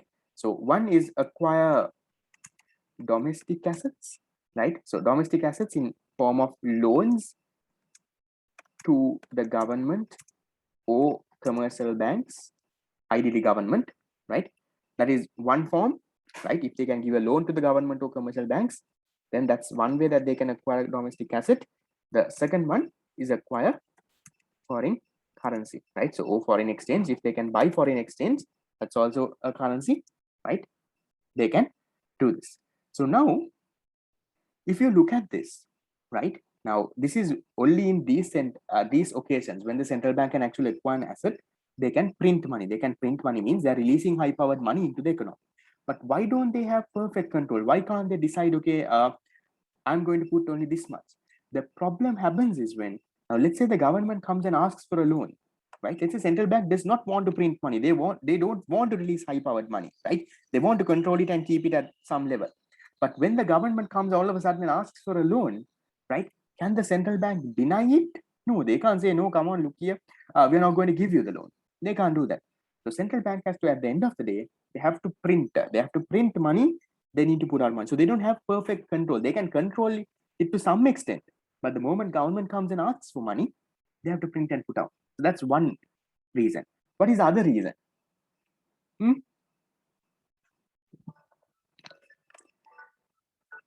Again, the foreign exchange part, guys. Now, even if you look at the foreign exchange market, in order to keep, now, even if you look at Sri Lanka, we have a managed floating exchange rate, right? So to keep the foreign exchange kind of, right, the exchange rate kind of stable and doing all of that, they need to acquire foreign currency. Now, when there is a low demand for the currency, right, they need to print money, supply the, sorry, let's say now, for example, our exchange rate is depreciating, right? So what you can do, you can supply money. If the exchange rate is appreciating, right, you can release this by US dollars, right? Release the rupee by US dollars. That way you can kind of control it. So those kind of things you can do. So at the end of the day, guys, they don't have options, even though they are the ones in charge of, controlling the money supply, doing, sorry, high powered money and doing all of it. They don't have perfect control, because in a situation like this, they have to do it, right? Whether they like it or whether they don't like it, they have to go and acquire the domestic asset, right? They have to give the loan to the central bank. They have to acquire foreign currency when there are exchange rate fluctuations. So that happens. So that is why we say they don't have perfect control, right? So definitely not a question that I went prepared for in A-levels. It was not there in any of our tudes that we studied, not there anywhere, right? So these kind of questions do show up in your paper somewhere, but now you know how to answer it. But at some point, right, even trust me, even in your A-level paper, there will be a question that will come from nowhere. Nowhere doesn't mean out of the syllabus, but not a part that would have generally been there in your tutor or something like that. So from somewhere, it might show up. So in that case, but I don't know if what I did was correct or wrong. I wrote everything I know because I saved up time, right? So on my end, trust me, I did not know this perfect control when I was writing A-levels. No matter how much I studied, on that day, I had no idea what this perfect control and stuff meant. Now, after the explanation, obviously, you all must be knowing what Joker this fellow didn't even know that. Okay.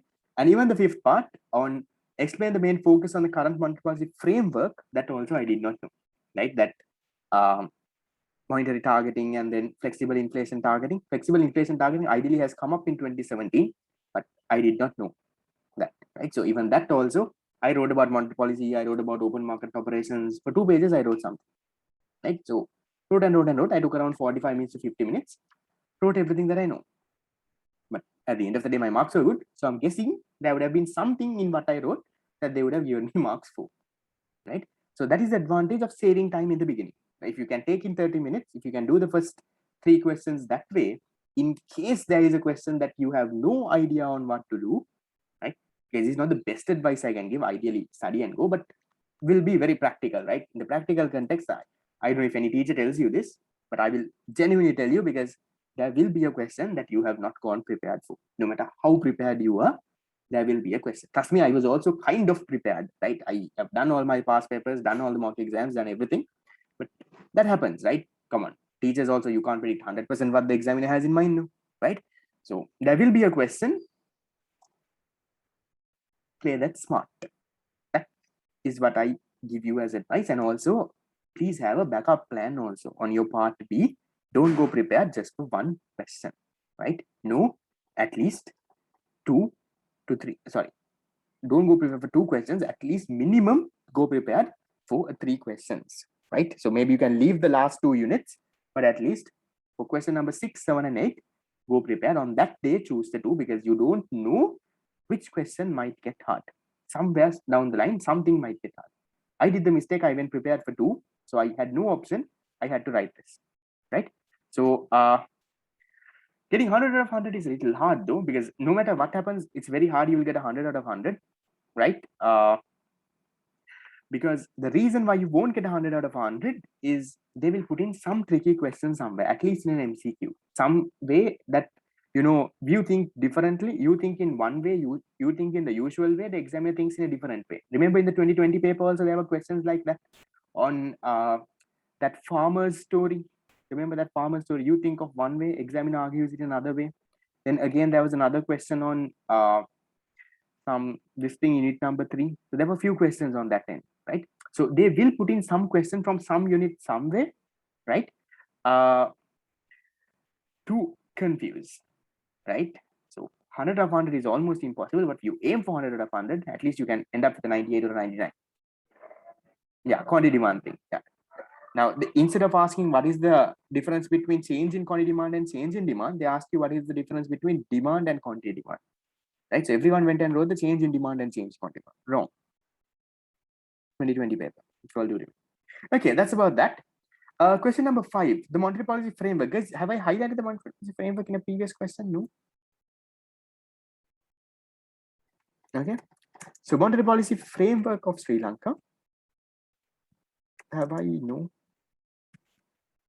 Policy framework. Because I'm not going to go in detail in the monetary policy framework. I don't think that will come. So you can anyway refer to your notes. I'm not saying it will definitely not come. I don't feel, right? So monetary policy framework, there are 2 components. First one, what are the 2 components? Oh, that has 2 sections kind of. Yeah, flexible interest targeting is one. What is the other one? Exactly, monetary targeting. Yes, that's the first one.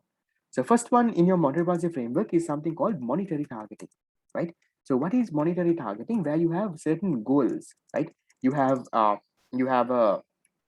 operational goal, right? A operational goal to achieve. You have a intermediate goal.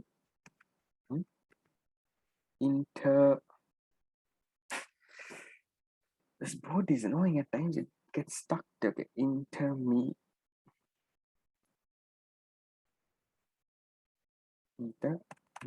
goal, and then you have a ultimate goal. So what are the 3 goals, guys? Can you give me answers? What are the 3 goals? What is the operational goal? What is the intermediate goal? What is the ultimate goal?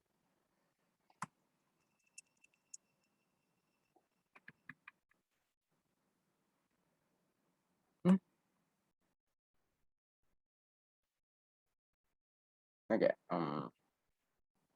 So this one, guys, the intermediate goal is the weighted average. Okay, sorry, not the intermediate goal. The operational goal is the average weighted call money market. Okay, so average call money market. So this is what we remember. We studied this interest rate corridor and all of that, right? So that kind of story, right? To control this call money market interest rate, the average weighted call money market interest rate. That is the first goal. So by controlling the average weighted call money market, because it's not reserve money anymore, right? By controlling this, they remember I told you the operational thing day to day, what they do, they try to keep that call money market interest rate within that corridor. So to do that only, you know, the standing deposit, standing lending facility, all of that is there. So why do they do that? To control the money market interest rate. By controlling the money market interest rate, what can they control? They can control M2B, the money supply. And the ultimate goal is to have price stability, right? So in detail, you can explain. That's the first part. But then this was kind of vague though, right? This monetary targeting part, because you did not know. Now, for example, what is the ideal level of M2B you need to have, right? Should M2B, let's say, be 10 billion? Should it be 20 billion? Like, you don't know a number, you can't quantify, right? So because of that, this monetary targeting approach in the monetary policy framework was a bit of a failure, kind of, we can say, right? You can't say it's 100% failure. They still use this to some extent. But since it was reserve money as intermediate goal, because reserve money is not the intermediate goal anyway. It was the operational goal before. It was never the intermediate goal. It was the operational goal before, but it is changed now. It's not reserve money. I'm hoping that is updated in whatever notes that you have. It was changed long ago. Even in 2017, when I was doing also, it was changed, right? So that's that. Okay, now here, why is this from the two frameworks, right? The monetary targeting framework is not that good. Why is it not that good? It's very hard to quantify, right? How can you say, okay, the average weighted call money market now, in order to achieve price stability, how can you say, okay, money supply should be how much? How can you? There is no clear goal, right? Now, at least, okay, let's say to get an A, you know, okay, I need to get 75. You know a number, no, right? But if you say to get a goal, you should get good marks. How do you know how much is a good mark? Is 75 a good mark? Is 65 a good mark? You don't know that. So these goals were a little vague. You can't really quantify. So because of that only, right? They use monetary targeting. I'm not saying they don't use that. The new one was introduced. That was in 2017, right? They came up with something called flexible inflation target, right? So here what they try to do in flexible inflation targeting, here, right? The economists believe that if they can control inflation, everything else is also automatically controlled. If they can make sure price levels are stable in the economy, right? Then everything else is properly controlled. So they moved their focus from monetary targeting to flexible inflation targeting. They're using both, but the main focus now is on flexible inflation targeting. So the flexible inflation targeting is where, right? The government tries to keep the inflation at a certain level, right? So in Sri Lanka, the goal is to keep it at a lower mid single digit, single digit 1 to 9, right? Mid single digit somewhere around 4 to 6%, maybe 3 to 5%, like a mid single digit. So to keep it at that level. So government will publicly announce that is their goal. So they have publicly announced that they want to keep it at a mid single digit. They don't have an exact percentage. They say 5% no, mid single digit, they say 4 to 6%. So then what they will do is they will conduct the monetary policy in some way, right, to achieve that goal, to somehow make sure that the inflation rate will be at that mid single digit. So that's about flexible inflation target thing. So I just gave you a brief thing, but you need to write in detail. So in general, those two questions are a little hard, 4 and 5. Yeah, now it's around 6.8. Okay, so it might be high, but their goal is to keep it this. I'm not saying the actual might be this, but their goal is to keep it at that rate. Let's say 4 to 6%. It might go, actual might be higher or lower. The goal is to do that. Okay. So that's about the 2017 paper. Hoping that's fine. A little bit hard on the 4th and the 5th parts, but manageable. Okay. Right. Okay. So my guess, I don't know the 2018 paper, but given that 2017 part, the two parts were a little hard, you can expect that the 2018 paper would have been easy. So we'll see. I don't even think. Okay, so this is the 2018 A-level paper. Given that it's 17, I'll just show you. Maybe it can get a little hard, little easy. Not very, very easy, but a little easy. Okay, so we look at the 2018 paper. Okay, what are the measures currently used in Sri Lanka to indicate changes in general price level? Easy thing, right? How do we calculate? First one. What measures? How do you calculate inflation? You have the Colombo Consumer Price Index, right? The National Consumer Price Index. You have the Producer Price Index, right? And you have the GDP deflator, right? So those things is what is there. So 3 out of the 4 will give you your marks. Very simple question, right? They are simply asking you what. You don't have to write in detail. Paragraphs are not needed. Just naming the 3 would be more than enough, right? Again, number 2, easy question. Adverse effects of inflation. What are the negative sides? Did I explain this? Yes, no? Negative sides, negative impact of inflation. So adverse impact. Okay, so or disadvantages of inflation. What and what can you give? If I did explain in some question, can you all let me know which question? Okay, what are the negative impacts of inflation? Okay, so fixed income earners lose. Didn't explain. Okay, fine. Okay, so borrowers lose. Sorry, not borrowers, guys. Then lenders lose, right? Lenders lose, right? What happens? Fixed income earners, right? They're at a disadvantage, right? They lose because nothing is happening. So, okay, so I'll just copy a few things, guys. Cost of living goes up, fine. Okay, cost of living increases. Okay, upsets the government planning process. Perfect. There was one more answer on. Okay, why this thing is not getting copied and pasted for some reason? Hold on. Okay, upsets the planning process. Distribution of income, right? Increase in inequality, right? Increase. Right. So increase in income inequality, right? Increase in income inequality. Reduction in export demand, right? Reduction in export demand, which can lead to what? Which can lead to a current account deficit, right? Because I'm hoping you all know all of this, right? Current account deficit. Then this, yes, decrease in capital accumulation because prices are high, not much savings in the country, right? So no investment, no capital.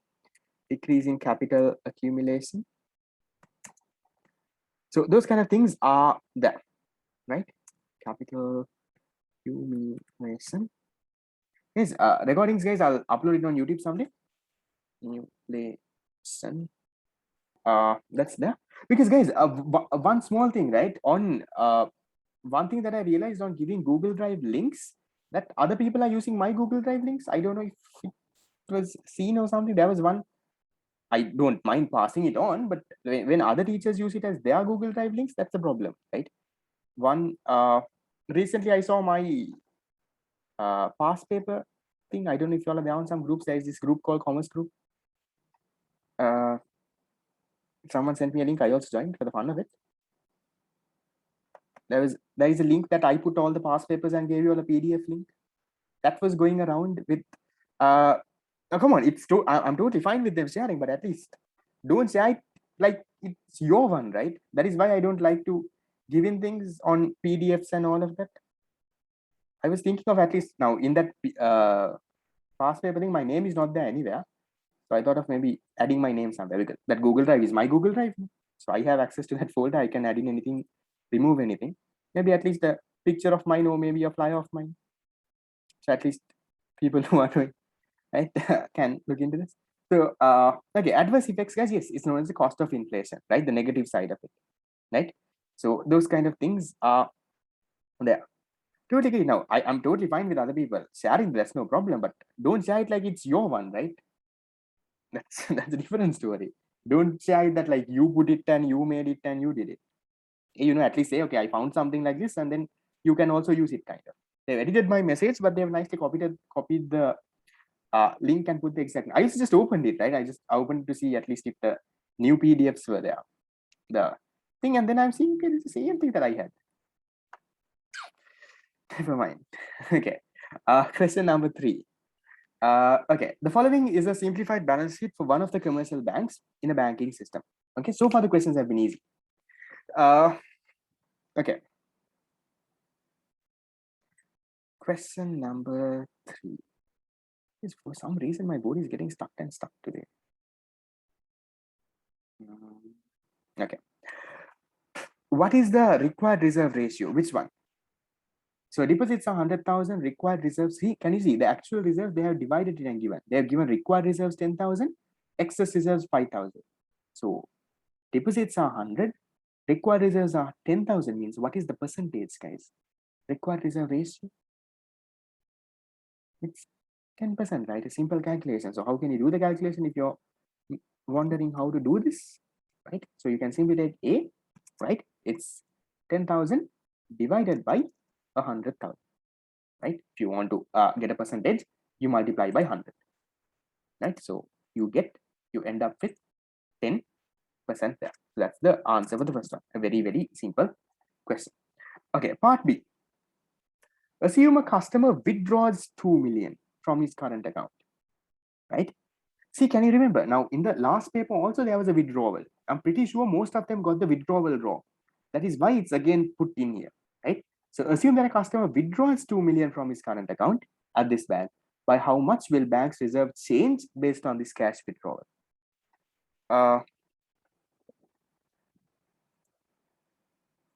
Guys, no, not 100,000 divided by 10,000, guys. That's, you don't show it the other way around. You're calculating percentage is this way, right? Okay. Assume that a customer withdraws 2 million.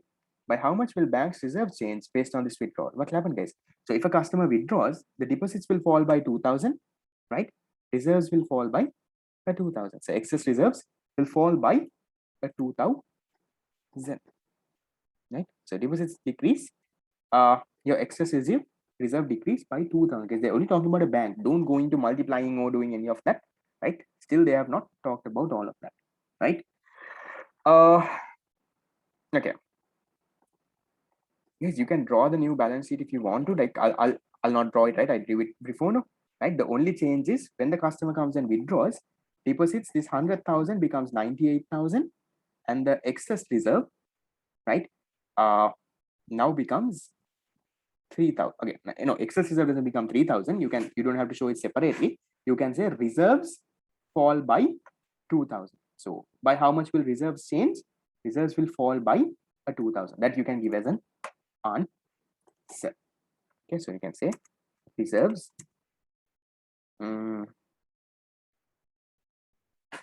same question as last time, right? Reserves falls by 2,000. 2017, same question repeated in 2018 with different values, a little different form. Why? Maybe usually most of them would have got it wrong. That's right. Okay, assuming that the required reserve ratio remains unchanged, what is the maximum new loans that this bank could make after the withdrawal? Okay, after the withdrawal, can you first tell me, right, how much of deposits do we have after the withdrawal? Deposits, you have 98,000. Okay, deposits we have is a 98,000. So 98,000 deposits. Can you tell me for 98,000 deposits, how much should our required reserves be? Required reserves, we need to keep 10%, right? So 98,000, 10% is how much? It's a 9,800. Hold on, this board is so annoying. Okay, 9,800, right? How much of actual reserves do we have? We had a 10,000, we had a 15,000 actual reserves, 1,000 and 5,000. When a customer withdrew 2,000, we said in the second part that reserves fell by 2,000. So how much of actual reserves do we have? Actual reserves, it's a 13,000, right? Figured out that, right? We had 15,000 before, 2,000 went off for that question. Now we have 13,000. So then how much of excess reserves do we have now? 13,000 actual, 9,800 required, excess is a 3,200. So that 3,200 is what you can give out as loan. So what is the maximum amount of new loans that this bank can make is 3,200. Whatever that they have excess reserves, guys, they can give out as loans.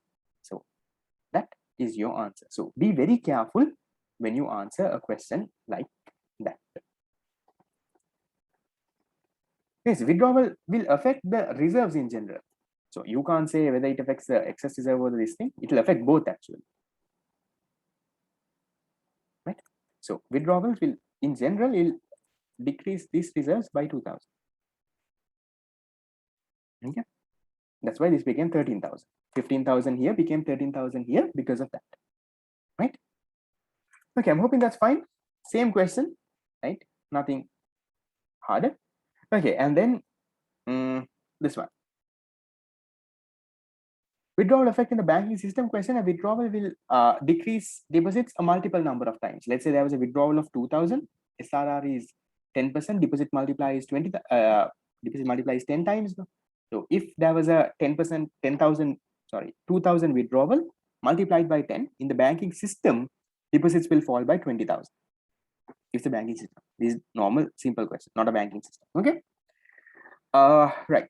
What is meant by monetary policy? A 3-mark question, right? So simply, explain what is monetary policy, right? So can say it's a government policy that talks about money supply and interest rates, and normal whatever that you have learned as a definition, you can put it, right? So you can write the monetary policy. There are qualitative, quantitative. These are the instruments. That normal basic explanation is more than enough. Okay, I'm not going to go there, guys. I'm hoping you all know what is monetary policy by now. If you don't know, there's a problem. Question number 5. Distinguish between qualitative and quantitative credit control methods. Okay, so what is the difference between qualitative and quantitative? Okay, first of all, you can give in components, right? So quantitative credit control measures are the policy rates, right? So inside policy rates only, you have bank rate, standing deposit facility rate, standing lending facility rate, right? Then you have SRR.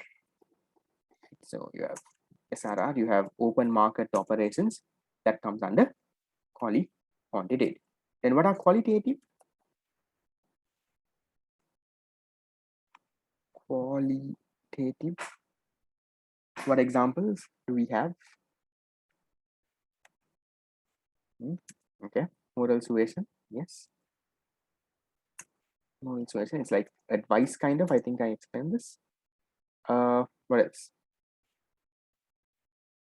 Change in collateral. Okay, in collateral requirements. Okay, that is another one. Fine. Credit limits. Okay, maximum credit limits. Then you have margin requirements, that is on imports and exports, right? So different stuff there, right? So you can give in the components also, and then ideally, guys, to distinguish ceilings on interest rates, qualitative. Okay, maybe. Okay, good one. Qualitative instruments, because this could be a main point. Thank you for typing that out. So quantitative instruments, guys, they're usually focused on the volume of credit, right? And qualitative is usually focused on the direction of trade. Where does the money go in, right? So the focus changes. So quantitative instruments are control the volume of credit, right? That means how much of loans, how much of money that is there in the country, right? Qualitative instruments focus on where does this money go, which sector are we, is it the agricultural sector, is it the service sector, the direction that it goes on. That's one thing that you can look at. Any other differences? Can you, I don't remember the exact answer, can you check and let me know if there's any other differences in the answer scheme? I'll explain those also. Nothing is popping up in my mind also. Anything else? I can't remember the structure of this answer also. Mock exams at the end of the class, I'll tell you guys. I told at the beginning of the class also, I'll tell you at the end of the class also. Because I've got like so many messages, I'm getting calls also these days. I have not even sent out any flyer also. Maybe positive feedback from previous no, right? So that's basically it then about that. That's question number 5. Okay, guys, shall we finish it off, right? I'm not going to drag, I'm not going to discuss the 2019, the old syllabus. We'll discuss the new one. We have 2 more papers. I think I'll take around 20 minutes. Is that all right? I don't want to drag this to next class. Fine. So we finish it off, yeah? Okay. Okay. So 2019 A levels, right? Okay. I don't think it's that hard now, right? Most of it we would have discussed before. Okay. Can someone confirm, is this the proper 2019 or is the 2019 old one? This is the 2019 one that is there in whatever past paper book. Yes. Or is it something else? Yeah. Okay. Perfect. So what is GDP deflator and what are the major differences between GDP deflator and the Colombo Consumer Price Index? Again, a very basic question, right? So you can say GDP deflator is where when you try to remove the inflationary effects, is used to remove the inflationary effects from the nominal GDP. So you can say GDP deflator equals real nominal GDP divided by real GDP, done, right?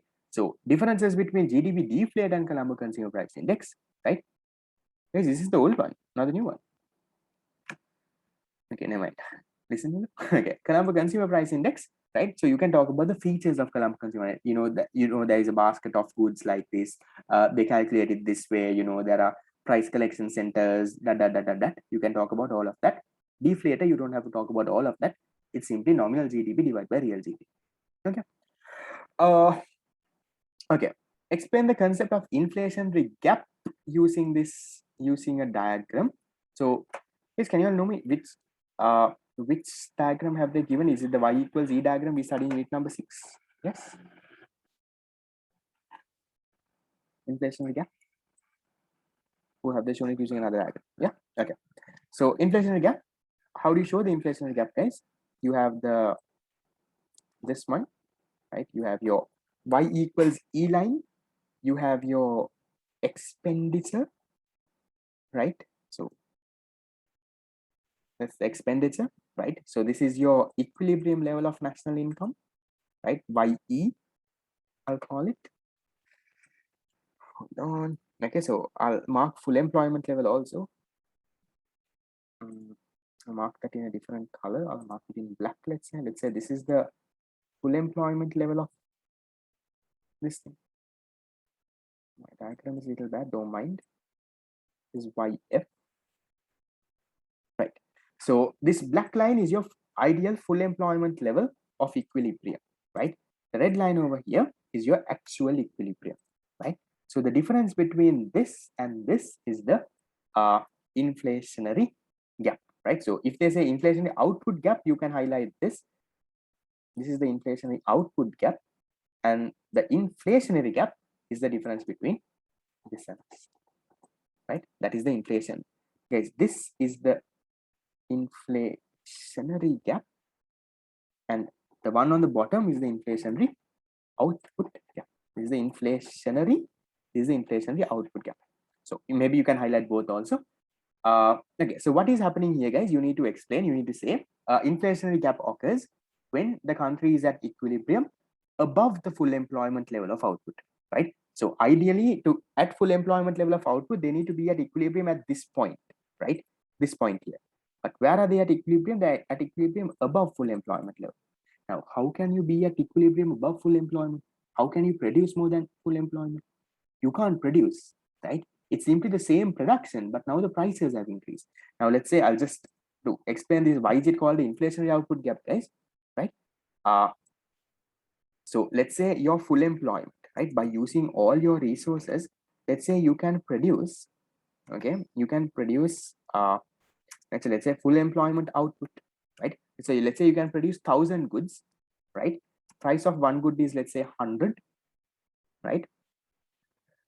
Hold on, price of one good is 100. So your full employment level of output is, let's say 10,000, right? But how can you be at equilibrium above full employment, right? So your actual output, why is it more, right? So what you can do, right answer. Okay, I guess, okay, right? So your actual output, now you are still producing only 1,000, guys, right? But what has happened is the prices have increased. That is why you call it this inflationary gap, right? The prices have increased. That is why you are at actual output of 1,200, sorry, 12,000, right? So your equilibrium output is 12,000. Your actual full employment maximum you can produce is 10,000. But how come you produce 12,000? It's not because your output increased. Your output is still the 1,000. It's the prices that have increased. That is why you call this an inflationary gap, right? So if you're above full employment, it's called an inflationary gap. It's not really that your output has increased. It's the prices that would have caused that increase. That is why your output is showing a higher value. Okay, so that is why that story is there. And then unemployment gap, I'm hoping that you all know that. So in this case, guys, I'm not going to write, but in simple terms to explain, guys, it should be directly than your tute. And in my tute, I think division no fast track people, unit number 6, the very last thing that I teach you in unit number 6 is this inflationary, deflationary output gaps, right? So check that, it should be there. It's a simple thing. And I am hoping the past paper also has an answer. So that's the explanation for this. Okay, then the third one, guys, I'm not going to touch on this. I think it's a very easy one. Distinguish between transaction demand for money and speculative demand for money. So talk about what transaction demand for money is. Talk about it's a function of income. Draw the diagram, right? Say that there is a direct relationship with income. Then talk about speculative demand. Say it's that money that people keep for future, to earn future benefits. It's a function of interest rate, negative relationship. Draw the diagram, right? Do all of that, you'll get your mark. Okay, question 4 on this end. What can we write? So suppose a customer newly deposits a 10,000 and SRR is 0.25. In simple terms, guys, it's 25%. Okay. What are the required reserves? I think that's the easiest question that you'll ever get. How much is the required reserves, guys? Customer deposits 10,000. Required reserves is come on. It's 2,500. Okay, it's 25% of that. So don't mess up easy questions like that. So it's 2,500. I'll put in this answer in the middle of this itself. Then what is the maximum amount of loan that this bank can grant on the basis of this deposit? So because of this deposit, how much of a maximum loan you can give? That's new deposit. Obviously, if you keep 2,500 as a required reserve, the remaining 7,500 you can give out as loan. So trust me, you will not get a question as easy as this in credit creation. You should be very, very lucky if you get one. Yes, how did I get the 2,500, guys? It's simply 10,000 into 25%, right? This is one of the easiest ones you will ever find, right? Okay. Question number 5, again, a question that we discussed before, but they have gone a little bit ahead. Explain the role of the standing rate corridor, same thing that I explained before, in maintaining stability in the financial system, right? So you can talk about, right, the standing rate corridor. How does it affect, you affect what? Interbank call money market rates. By having interbank call money market rates stable, you can control the money market interest rates. The money market interest rates are kind of stable, then your financial system is also kind of so same thing that I explained before, that you need to add in a little bit more, right? You say that if the interbank call money market is stable, money market interest rates, that is short-term interest rates are stable. If that is stable, then your financial system is kind of stable. Can you just let me know if there's anything additional in your whatever answer thing that you have other than what I explained before and what I just added? I'll explain that also. Is there anything additional? Controlling money market interest rates means stable. Interest rate stable means money supply stable. Yes.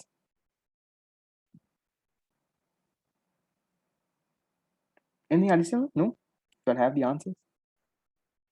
I'm too lazy to check the answer. No, I don't think there's anything additional. That should be it, right? So now if you realize, right, whatever question that comes is mostly stuff that has been discussed. So that's the 2019. Guys, this is, I think, the 2019 old one, right? I'll just go through because I think it's the same repeated thing. One is the equation of exchange and identify the variables: money supply, velocity of circulation, price level, amount of transactions, right? Inflation is triggered by excess demand but sustained by rising cost. Explain this statement. I'll come into this. Okay, what are the criteria that money should fulfill to serve as an effective medium of exchange, right? So, okay, rather than typing this, shall I share the answer? Hold on. This is the 2019 old one. We'll finish that also. Not do anything halfway. Hold on. Gone past papers. 2019 old syllabus. Do it faster. I'll not listening. Guys, all of these marking schemes are there in the PDF that I sent you all. Not PDF, the Google Drive that I sent you all, that other people are also using, saying that is there, right? Okay. So, hold on.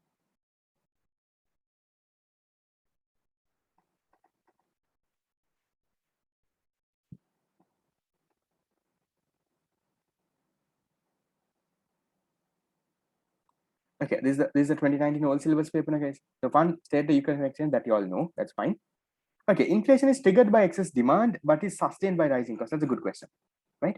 So, okay, a rising, they give in a basic definition of what is inflation, right? It's a rise in price level. So according to the aggregate demand and aggregate supply, an increase in aggregate demand in the economy, and it leads to a rise in price. That is normally needed, but you know. So here, an increase in demand leads to inflation, right? So when this starts to increase, right? When the aggregate, remember that whole story I told you, that aggregate demand, that remember that you can connect this wage story to this also. Remember that wage spiral thing I said, there is inflation. As a result, people start demanding for higher salaries. So now here, demand pull inflation, right? There is inflation in the country, right? So it is created due to aggregate demand, and it is sustained due to a reduction, increase in cost. Sustain means it continues because of that. So there is an increase in aggregate demand, prices go up. So as a result, what happens, right? Now you can focus on that. People will this thing, right? People will now expect higher salaries. They will ask for a raise and all of it. As a result, what happens? Aggregate supply also falls. Right? Remember that story of wage push inflation, right? And the price level starts increasing even more. So the question is, on our end, right? The question that they have put is this, right? They say inflation is triggered by excess demand. So the initially how inflation starts is because of excess demand. Why excess demand? Money supply increases. As a result, demand increases. That is there. So because of that inflation, remember that whole cycle, right? The cycle again, the first part of it, that there is inflation. So that inflation comes because of demand pull inflation, right? That is why it starts, right? So as a result, and sustained by rising cost. Sustained means it continues. So it starts off with an increase in demand. Then because of that, wages increase, cost of production increases, and then aggregate supply falls, and again inflation. So it keeps on going. So that is the story that you need to explain using a diagram. Okay. What criteria should money fulfill to serve as an effective medium of exchange? Again, a very basic thing. Now, take this right. Hold on. Okay. So criteria that money should, one, right? The normal features that we talk about, right? To be accepted as general thing. So one should be accepted as general medium of exchange, durability, homogeneity, divisibility, portability, hard to counterfeit, right? Normal characteristics of money. That is what they're asking. A very, very simple thing. Then number 4, main institutions comprising Sri Lanka's financial system.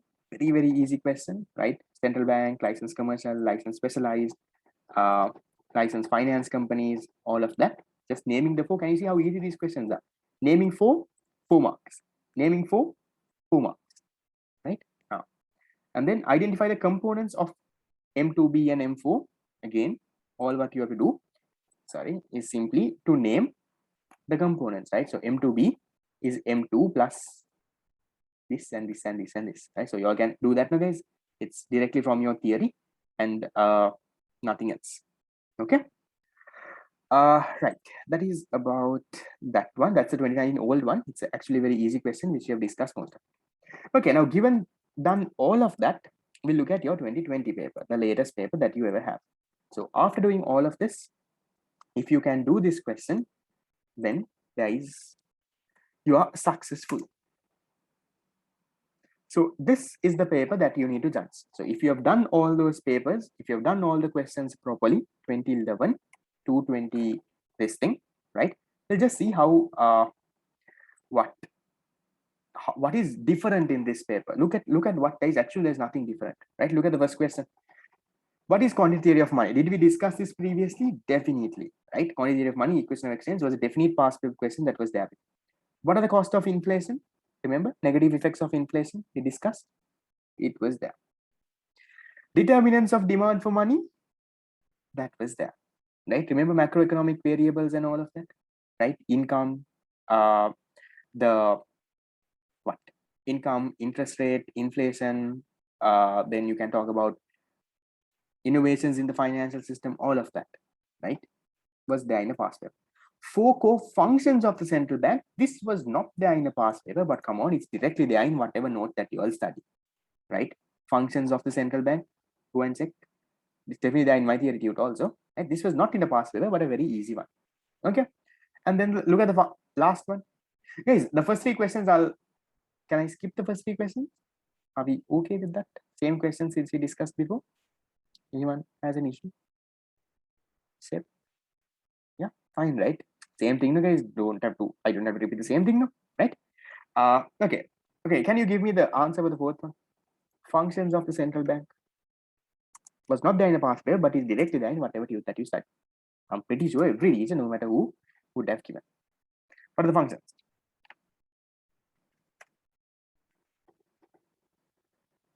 Determinants of money demand. Yeah.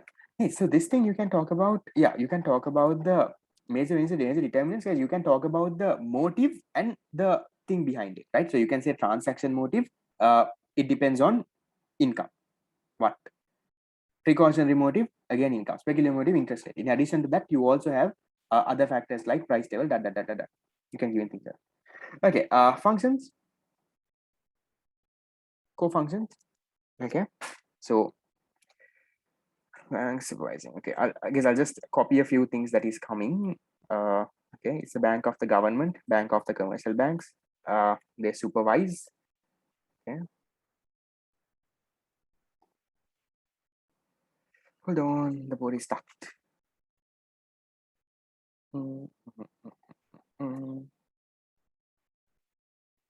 Okay, can put in this. Act as lender of last resort. Fine. Guys, don't worry about the spelling mistakes. I'm just copying and pasting. Printing and issuing money. Yes. Right. Please don't judge my English. Printing and issuing money. What else? Conduct of exchange rate policy. Perfect. Okay, printing and issuing money, right? So that's all that you have to write, guys. So simply state a few things, right? Controlling the reserves and all of that, right? So you all know, right? That's a 2020-21. Maybe this is a little bad news. Come on, this question is easy, right? Easy, yeah. Don't do you feel it hard? You find that one is you have not studied anything, easy. But why is that bad news? Why is easy bad news? 2021 can get a little hard. I'm not saying that it will be hard, but it can get a little hard, right? That is my prediction on this question, given that this is so easy. Okay. Okay. The last one. I'm not saying it's 100% hard. Don't get that as a conclusion. You never know. Don't leave it just because I'm saying it's hard. It can be very easy. You never know. But I'm just saying there can be 1 or 2 parts that can get hard because this is that, right? Yeah, it's easy because we did all the past papers. That is one thing, right? That's why you do the past papers. You do the past papers and go. Trust me, at least 4 questions you all definitely can answer from the 5. The other one also, not that you'll be completely blank. You can write something. So if you don't want 20 out of 22, at least try to get 18. Okay, if you get 18, you still get a 90. Okay, assume that a hypothetical economy during a given period of time, total money supply 6,400, amount of bank deposits 5,200, SRR 10%, value of excess reserves held by the bank. See, the only addition that they're doing is compare the previous ones is this, right? What is the total amount of high-powered money in this economy? LLC November, is it confirmed? I don't know. I'm hoping and praying that's in November, but I saw some statuses going around saying someone wants it in February.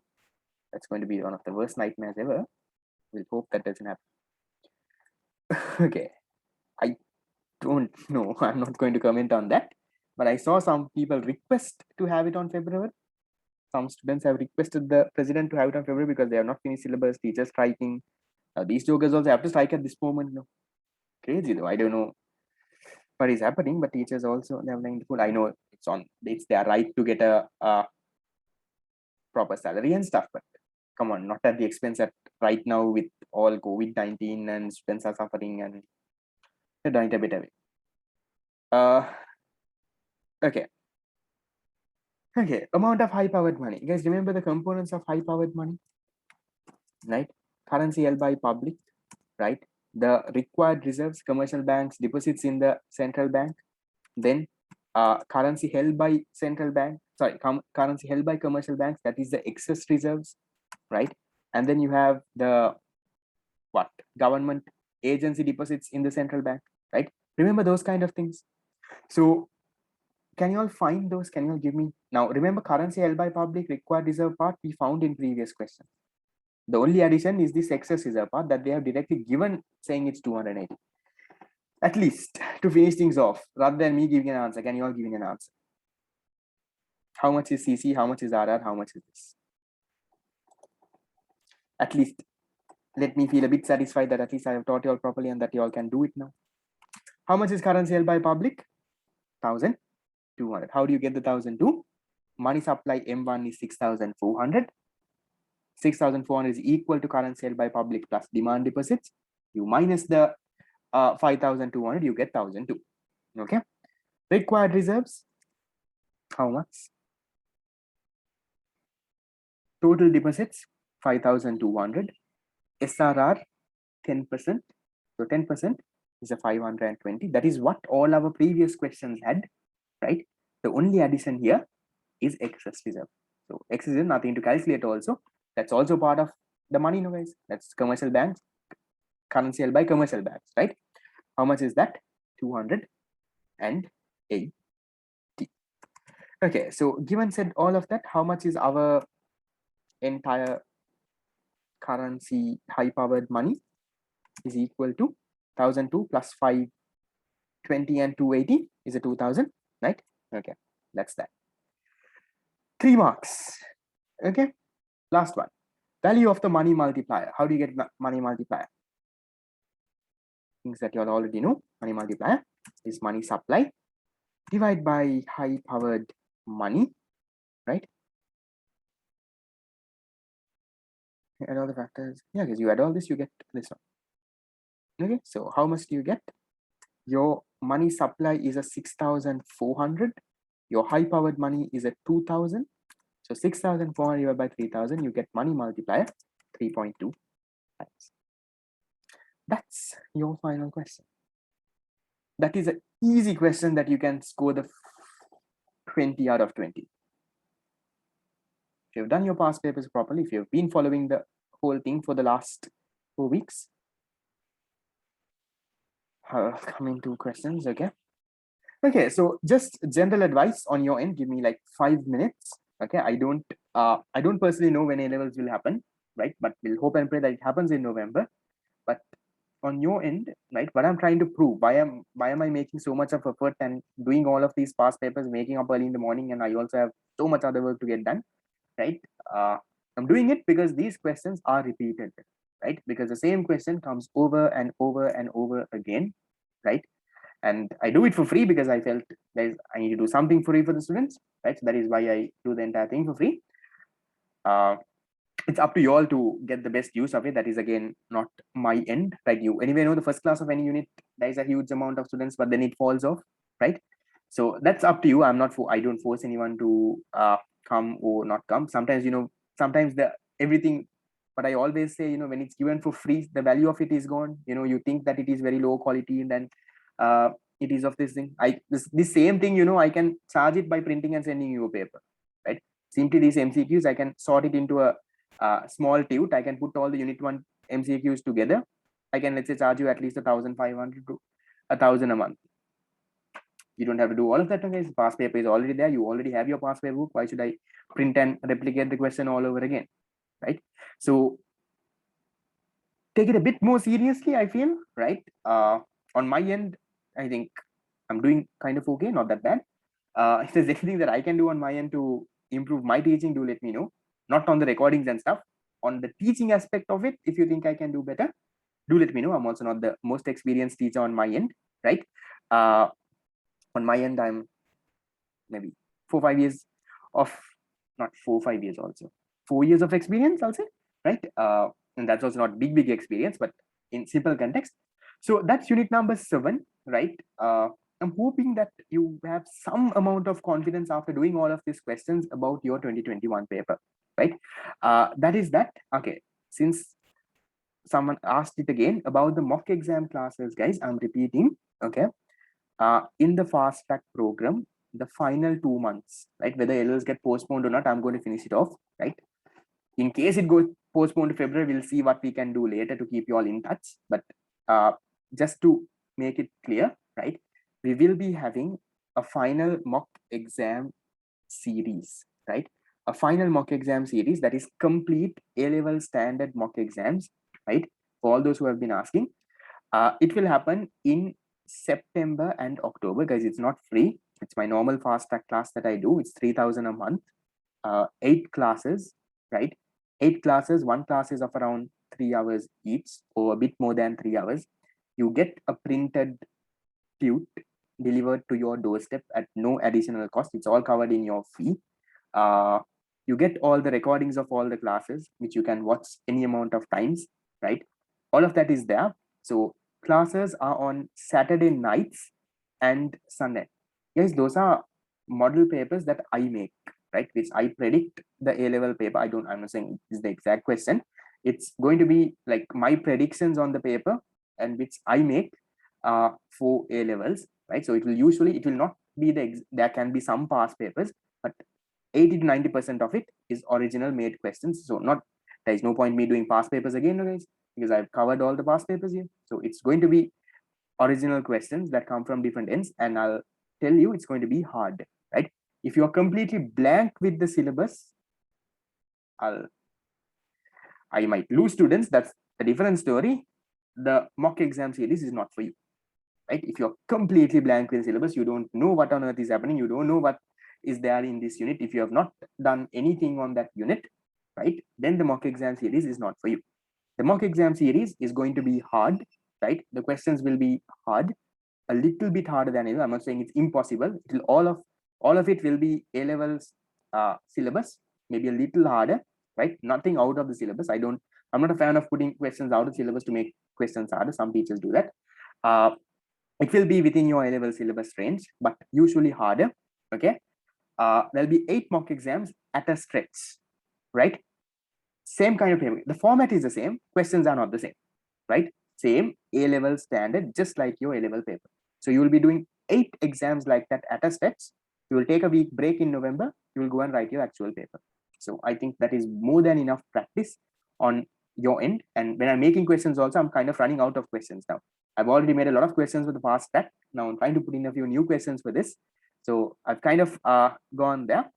Guys, it will, okay, the days are Saturday nights and Tuesday nights. Saturday night 7 to 10 p.m., Tuesday night 7 to 10 p.m., right? 2 classes a week, 8 classes a month, right? Classes will start on the 11th, not this coming Saturday, not next Saturday, the one after that, right? So classes will start on the 11th of when? 11th of September, because I need some time. My exam is finishing on Monday, because I need to finalize the tute. I need to finalize a few previous answers also to get it printed, to get it delivered and all of it. On your end, if you all are joining, I'll open registrations tomorrow. I have not opened registrations yet. So I'll put in a flyer with the payment details and all the information. We will start on the 11th Saturday. If you all are joining, try to pay in your fees as soon as possible so I can arrange the tute. Given the pandemic, it's not easy to courier tutes to everyone. So if you all can ideally, let's say, pay by the 5th by Sunday, right? That gives me 1 week to sort out the tutes and send it properly to you all. So you all can get your tute before the first class. That is the 11th. Okay. So all the information, I'll send it in a flyer. I have not made any flyer any yet. How to pay and all of it, I'll send it on your BYC group. Anyone's interested, you all can chat. And this is not a forcing. This is because so many people ask me for information. That's why I put it in. You can pass the message on to anyone who might benefit from this, right? When the message comes up. Okay, that's basically it. We're done with unit number 1, 2, 3, 4, 5, 6, and 7. We have 8 and 9. That's 9 and 10 also, right? I'll focus on 8, 9, and 10. 11 and 12, I'm only planning to do the MCQs, not the essay questions, because I don't feel anyone is going to do the essay questions there, and we don't have the time, right? So we'll start unit number 8 next week, right? So on your end, please do the MCQs and come. Unit number 8 is public economy. Again, an easy chapter that can get done. So that's basically it from me for today. If you do have questions, you all can stand clarify. I think there was a question on chat box also. I'll see you all next week. Okay. See you guys. Have a good day. Sometimes next week's class might be at night, might be a little long. I'll let you all know before that. Okay. See you. Have a nice day. And good morning, by the way. See you. Bye.